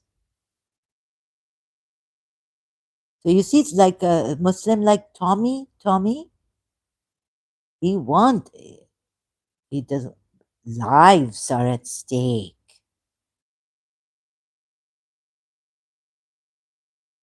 And you have just taken it casually. You're supposed, all the Sahabas get up and fight Ali if this Hasanat, Hasan, if this hadith to great or Sahih. And if this true, what should all the Sahabas do? Fight Ali, right?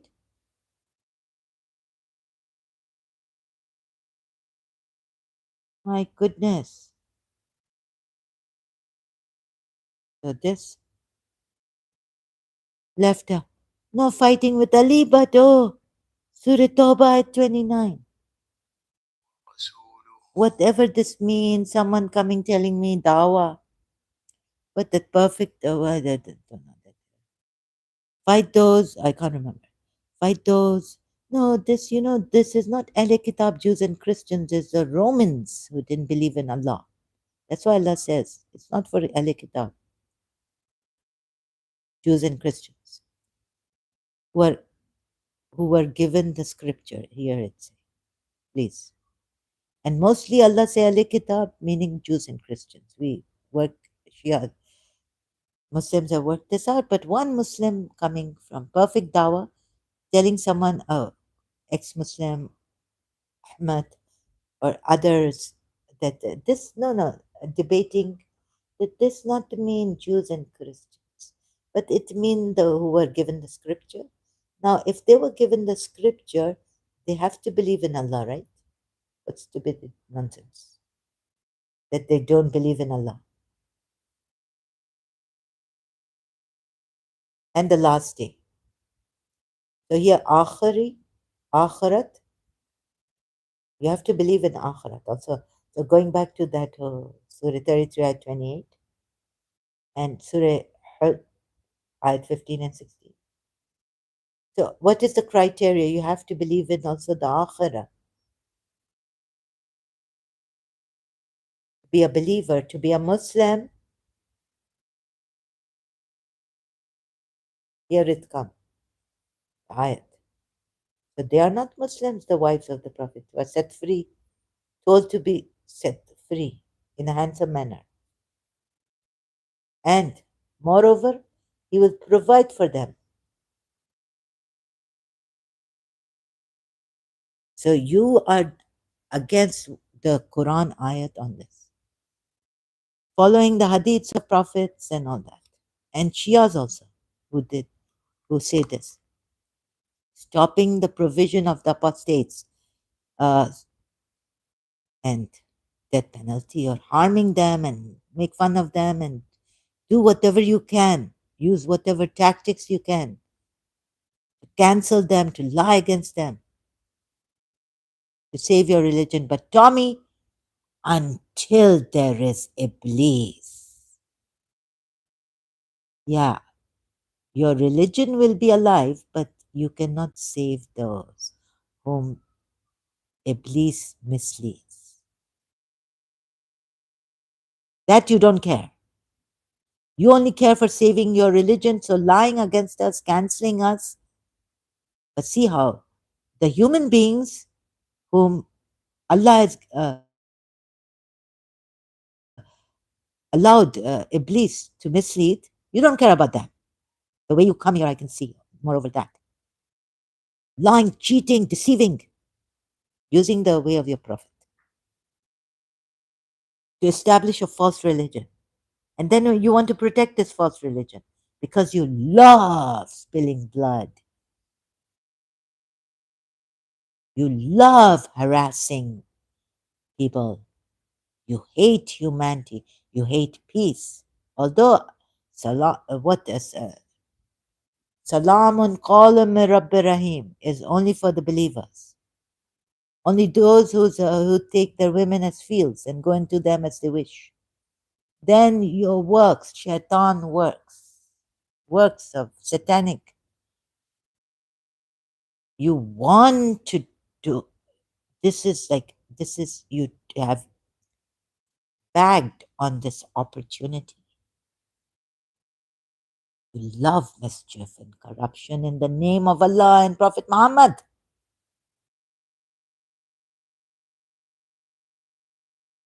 and your religion.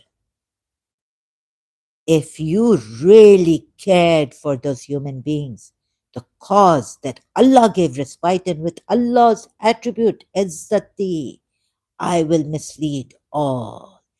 And until there is life.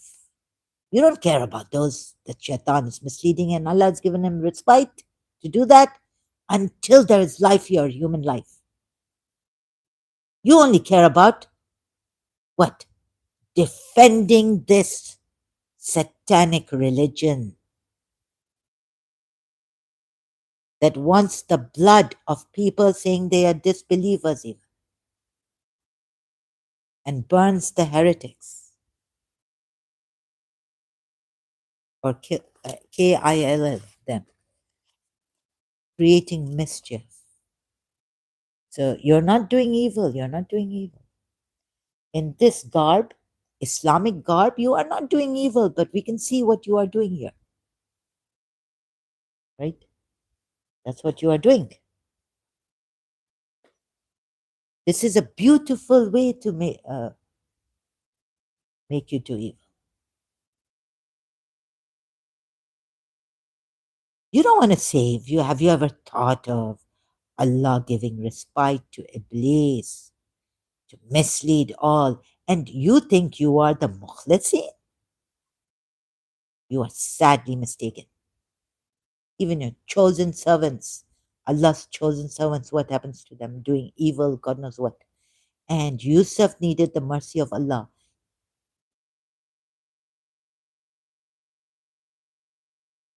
Job complained to Allah that Satan has distressed me. You don't care about that. And adab on me, put adab on me. Only Allah can put adab.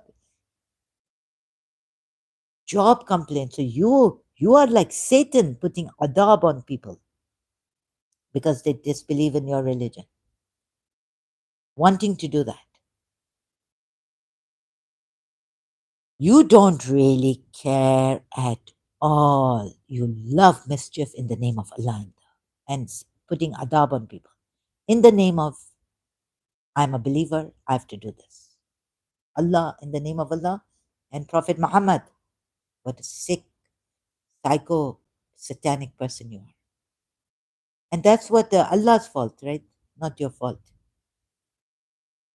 I blame it on the cause. And I tell them, don't go for a Zionist Al Khan. Go for the cause, Allah, and this fake Allah that Prophet Muhammad conjured up. And moreover, what do you say about this? Only Allah. Allah hi Allah kiya karo, dukh na kisi ko diya karo, jo duniya ka maan. Only Allah, call on Allah, only Allah. This person calls on Allah. He believes in Allah, right? Now, this Allah is what? Impotent, cannot stop. He calls Allah to witness as to what is in his heart. Yet, he is the fiercest of opponents. This is people like you, Tommy, Islamic Tommy.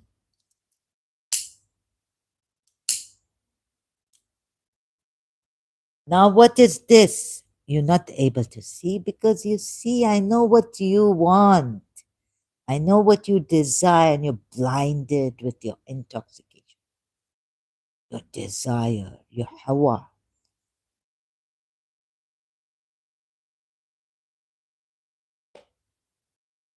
Now, only call on Allah. So he calls on Allah. He calls Allah again and again to bear testimony to his sincerity. Oh, look at the way Maududi has put it. Yet he is most fierce in enmity. Yeah? So your Prophet Muhammad called Allah only Allah, and you Muslims call only Allah, only Allah. Those who call only Allah tell us to call Sirf Allah hi Allah. Sirf Allah, Allah kiya kar. Only call on Allah. But he's calling on Allah. Yet he is most fierce in enmity. And moreover, 205, Surah Baqarah. So this is what you people are. And when he goes away, he strives throughout the land to cause corruption therein and destroy crops and progenies and human life. Here, Sahi International say crops and animals, they didn't have the heart to put human life. See? What your prophet do? Your prophet is told to do harb or fight in the land. Um, uh, no captives.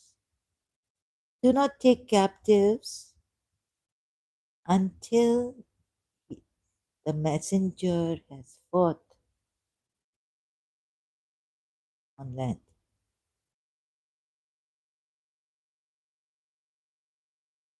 Surah 30, 33. Ayat.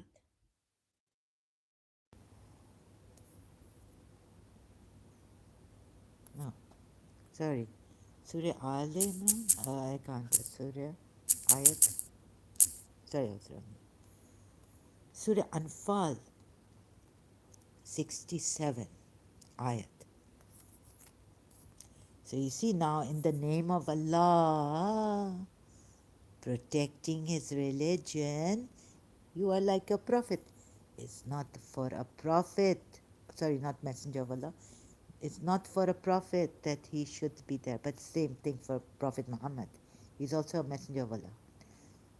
should for him prisoners of war until he has battled strenuously. This battle is what? You, this not harb, right? يثخن. This not battle, war.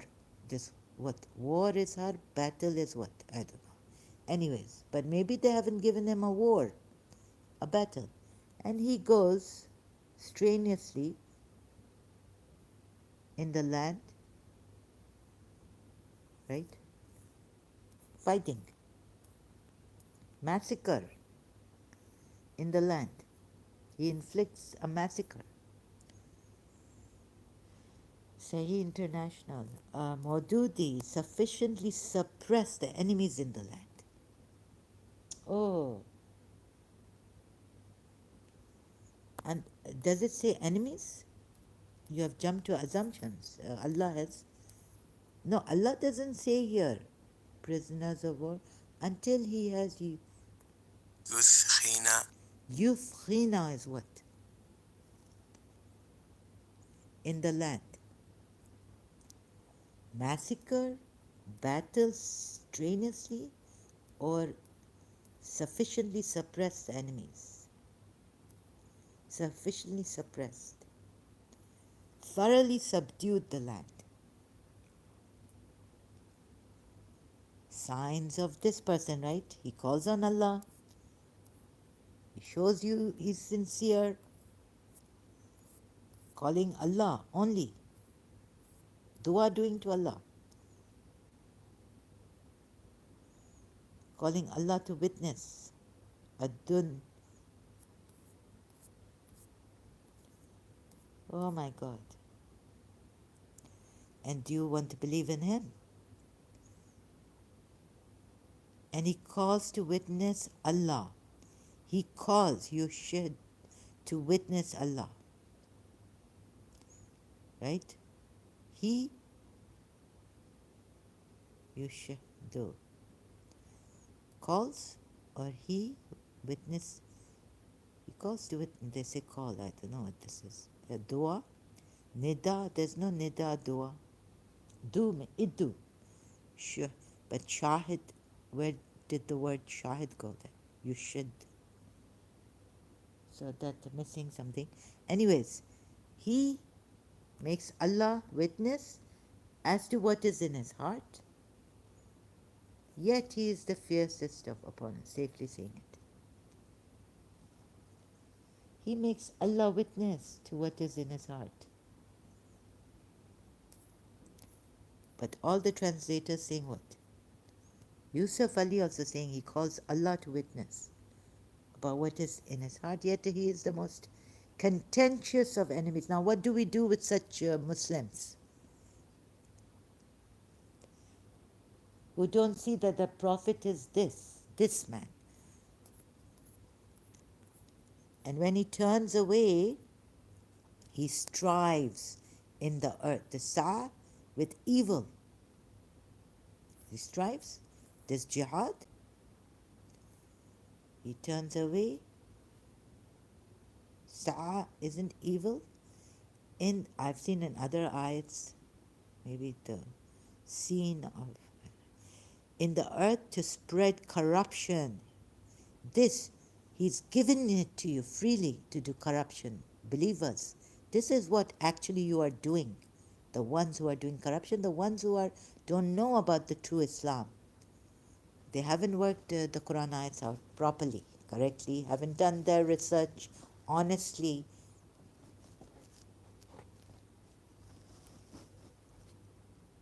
How sad, how tragic. So tragic. To spread corruption in it and destroys the crops and progeny. Nasla. Baba, Nasla doesn't mean animals, right? Nasla means human life progenies. Nasl. Oh, Nasl upon. It's not Duriyat, but it's like Nasla could mean also like Sahih International. No. Animals like Maududiyat. Now there's different meanings for Nasla. Sahih International has put animals. Your own translators. Maududi has put human life. Yusuf Ali has put destroy crops and cattle.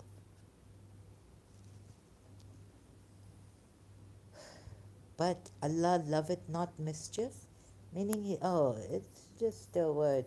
But how he make Prophet Muhammad the mischievous of the mischievous, the cause of all mischief, in his name.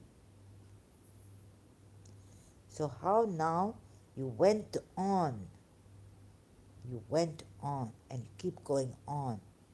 Those, how they've taken Quran ayats, and I know that they, the extremists, the jihadists, the ones who say we truly believe in, we are the ones who are true Muslims, true believers. How you go destroying, and how he went destroying Jews in Yathrib, in Arabia, polytheists, Christians, peacefully. Mubahala with them. Shias know this. With the Christian delegation. Take Surah Tawbah, it's also against polytheists. Surah Hashara, it's breaking of homes, exiling them, making them leave their land, their country. This is who he is. Why Allah not stop him? Only Allah, call on only Allah? Huh? Or make Allah your witness. Why Allah not stop him? Yusuf he stopped by his mercy. But you see, Allah is not stopping him to do on innocent people, animals, crops, progenies, corruption in the land against. Allah not stop him. And you've come here stopping us? What? You see how lightly you take this. You think we are your enemies. When we want good for you, we truly want peace. We want pluralism. We want, let the Christians be Christians. Let the Jews practice their religion. We want no wars, no forms of war. Let the critics criticize Islam. Let the ones tell us about Prophet Muhammad, even against Prophet Muhammad, what they have found through their research. What kind of a man have they found Prophet Muhammad to be? Let them say, show us, but no, you won't. Look at the way, in what way he's made you do jihad, not only against yourselves, but others. So now this has turned into a very good way. Here, he bring you slowly, making you fearful, and telling you it is not fitting for a prophet that he should have prisoners of war until he have thoroughly subdued the land. And how many he has.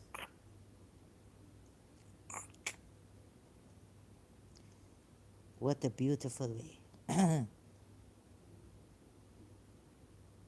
And given you the license to come here and say what you insult us, but don't insult our prophet. Don't say anything against our religion. Even though we are doing this in an academic, trying to. And this my religion, I felt betrayed. Oh, but some Shia also coming here saying you were never a Shia even. Look at the ways you come, so callous, so wicked ways. The wicked ways are shown to me. Moreover, not only Prophet Muhammad's, he was the chief of wickedness in the name of Allah, in the name of true religion Islam.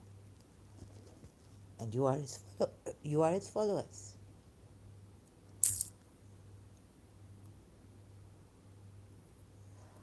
And moreover, you expect us to understand you.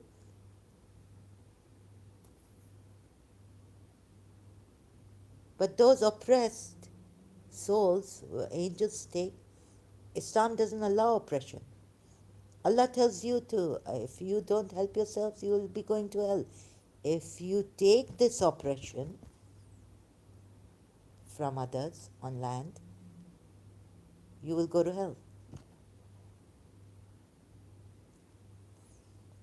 And we are supposed to take your oppression, Muslims. Wow, right? Amazing. Oh. And your Allah, moreover, is saying in Surah Nisa, the oppressed, why don't you fight? And for the weak oppressed, saying, Allah, please send us from among you, oppressed in the land. Please take us out of this land also, helpless. You're supposed to raise your voice. You're supposed to pray to Allah. You're supposed to say, against oppression, raise awareness, pray to Allah. And Allah tells the believers, oh, you, what's wrong with you? You do not fight for the cause of Allah, for Allah, or these oppressed weak who are oppressed on land, saying, please send us from among you someone. Allah can't help them, oppressed men, women, and children.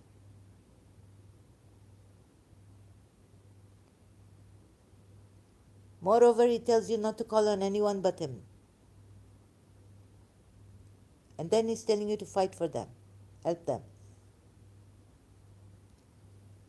Oh, so many contradictions. So many. Oh my. So, how much can I hear myself? Sound was coming? Allah doesn't say here, prisoners of war, until He has you. Moreover, this Yufkhina is what? Oh, my son. So, Allah doesn't tell you. Oh, the sound went, I think. So, my mic. I thought this was like, sorry, just getting there.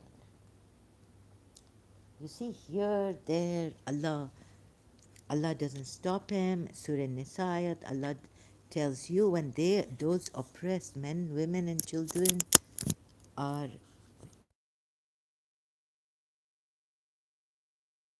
men, women, and children are praying to Allah, asking them to help him. He's asking you people to go and help them. What nonsense, right? Moreover, He's made it a shirk that you call on anyone other than Allah.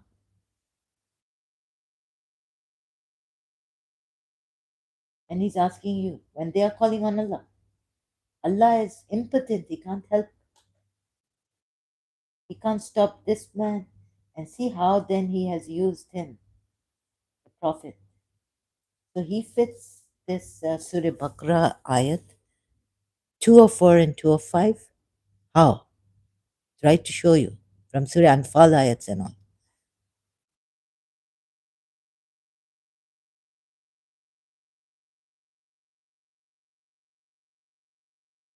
And really, this Islam, Muslim, Tommy,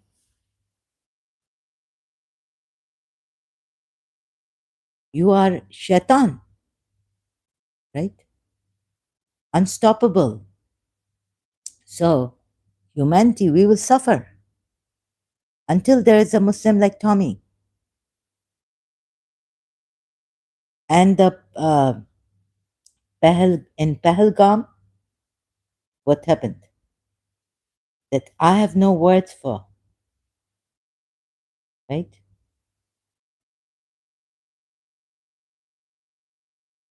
Pahalgam terror. They asked them to say the kalma. How they killed, how they sorry, excuse me, terror attack. Muslims. Hmm? So Tommy, are you one of them?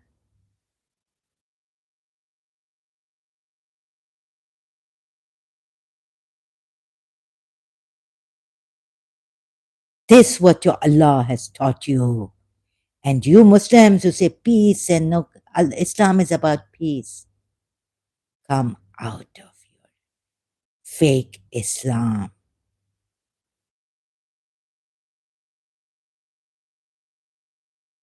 Terror.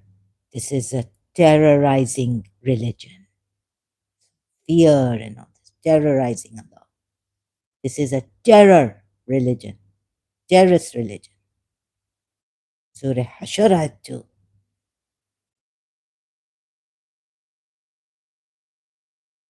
Against Jews and all humanity. We choose humanity. We don't choose a religion. A religion like this, who says,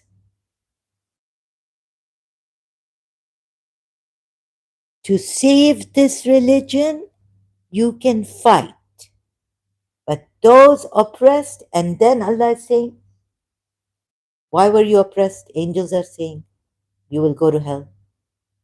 So being a believer and being oppressed and not saying anything, you will go to hell.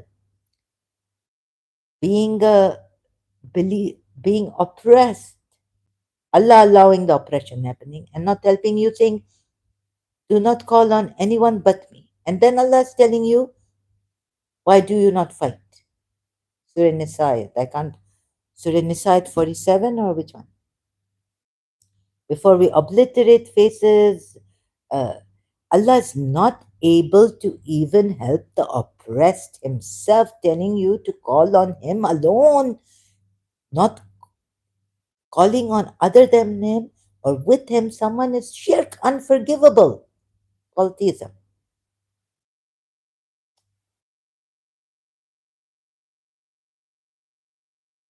Tommy, you are not, because your Islam is not.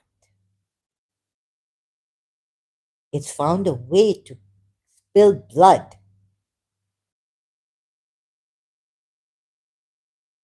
It has given license to those who already want are killers. I'm sorry to say this. Put it this way, sorry. So are murderers, what were Nelly the narc, murder, uh, mur- drummers, are drummers. You get drummer,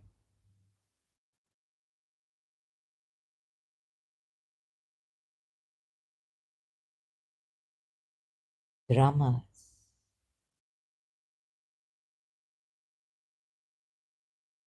You not see the errors in the Quran and terrors you miss by your Allah and the Prophet. Moreover, the Hadith addition. You see, not only Allah, Allah is better here with the wives. That if they leave, want the hayat dunya, set them free. But this Prophet even worse than Allah. This Allah that He make. He say in the Hadith, those who want to who leave, change their religion.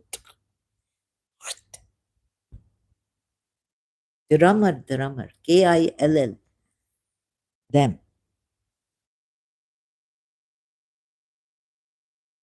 So what are we to do? I've seen the contradictions. Please tell me. So you see, you don't want to come to the point because you want to corrupt. You want every human being to suffer, Tommy. Only not Muslims. But you? No. Which Muslims? Your Muslims.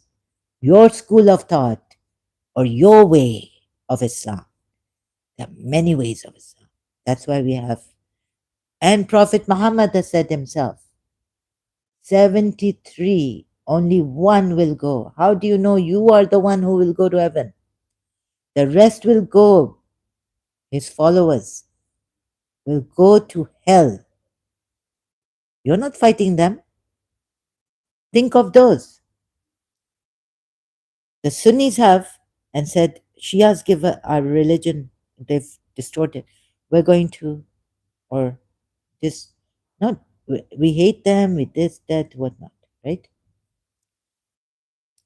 No, if not the KILL them, what they do to the Shias? Ahmadis. Ismailis, Boris.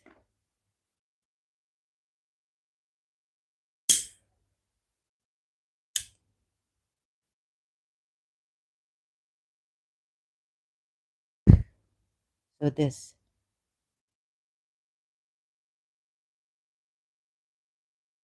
hatred and enmity. Surah Mumtahana ayat 4. Abraham and his people against the polytheists. So of course Sunnis are going to take that ayat against the Shias. Not only Sanatanis, idol worshippers, those who associate with Allah. Polytheism is a wide connotation the way Allah uses even in Arabic, the word.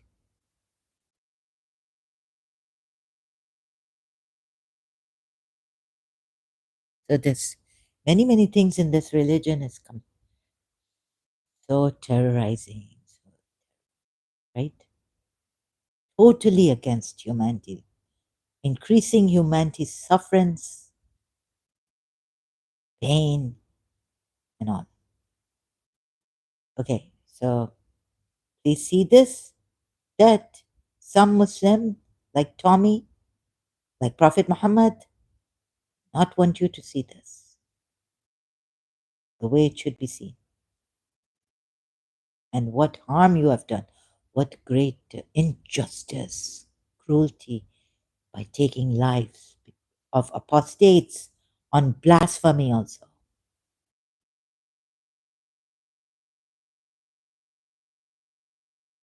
right? Thank you so much. Yeah, and this prophet, you see, like the hadith that he made. Why did he made Abu Bakr slap his Abu Bakr slapped his daughter. This on blasphemy? Wives have done blasphemy, right? Abu Bakr slapped his daughter. Just because. See, the Quran it says, I will let you go handsomely. Those wives of the Prophet who want to become disbelievers, who want to leave Islam, meaning, right? In other words, implied. Where's the hadith? Is this the hadith? Limits and punishments set by Allah. Abu Bakr came towards me and struck me violently with his fist and said, You have detained the people because of your necklace. But I remained motionless, as if I was dead. Dead, lest I should awake Allah's messenger, although that hit was very painful. Sahih al-Bukhari 68:45. You see, now fathers hitting daughters, not only husbands, right? Beating their wives. Whoever teaches manners to his family or others by doing this, this is the way to teach manners. A married, when my mother was hitting me, I tell her, Amma, now I have grown up. Don't hit me. But I see in my religion, but this Shias would take uh, against Aisha. Aisha was very bad. She did adultery. At least she not get flogged, but her father struck her violently. There's another hadith where Umar bin Khattab also and Abu Bakr slapped their daughters. Because of Prophet Muhammad, they asked something of Prophet Muhammad he didn't have.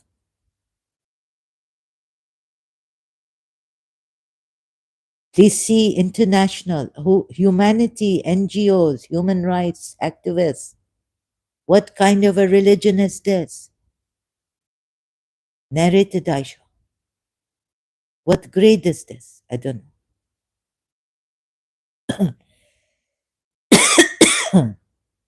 Narrated Aisha herself. Abu Bakr came towards me and struck me violently. A father, Father Abu Bakr, with his fist. and said, "You have detained the people." Don't say anything against the Prophet now. Don't detain people. Oh my God, that means this hadith, Sunnis and Shias also. Father can hit the married daughter. You have right, so much right. Discipline, teach your manners like this. Violent.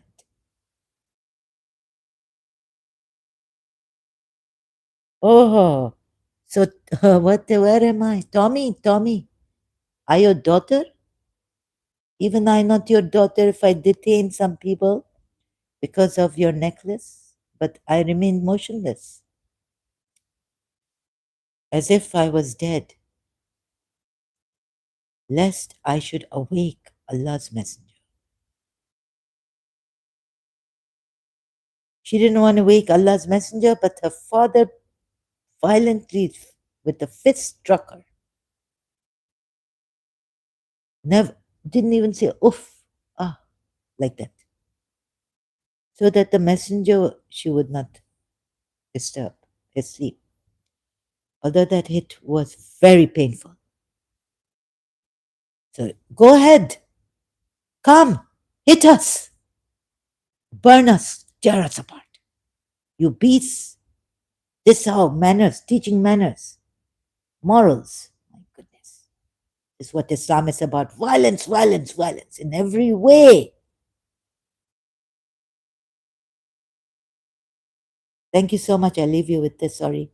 And I wish to leave you with the truth, the best, so you see this and you decide for yourselves and leave this violent religion, this terrorist religion, even from teaching, brushing up your manners, morals, detaining people.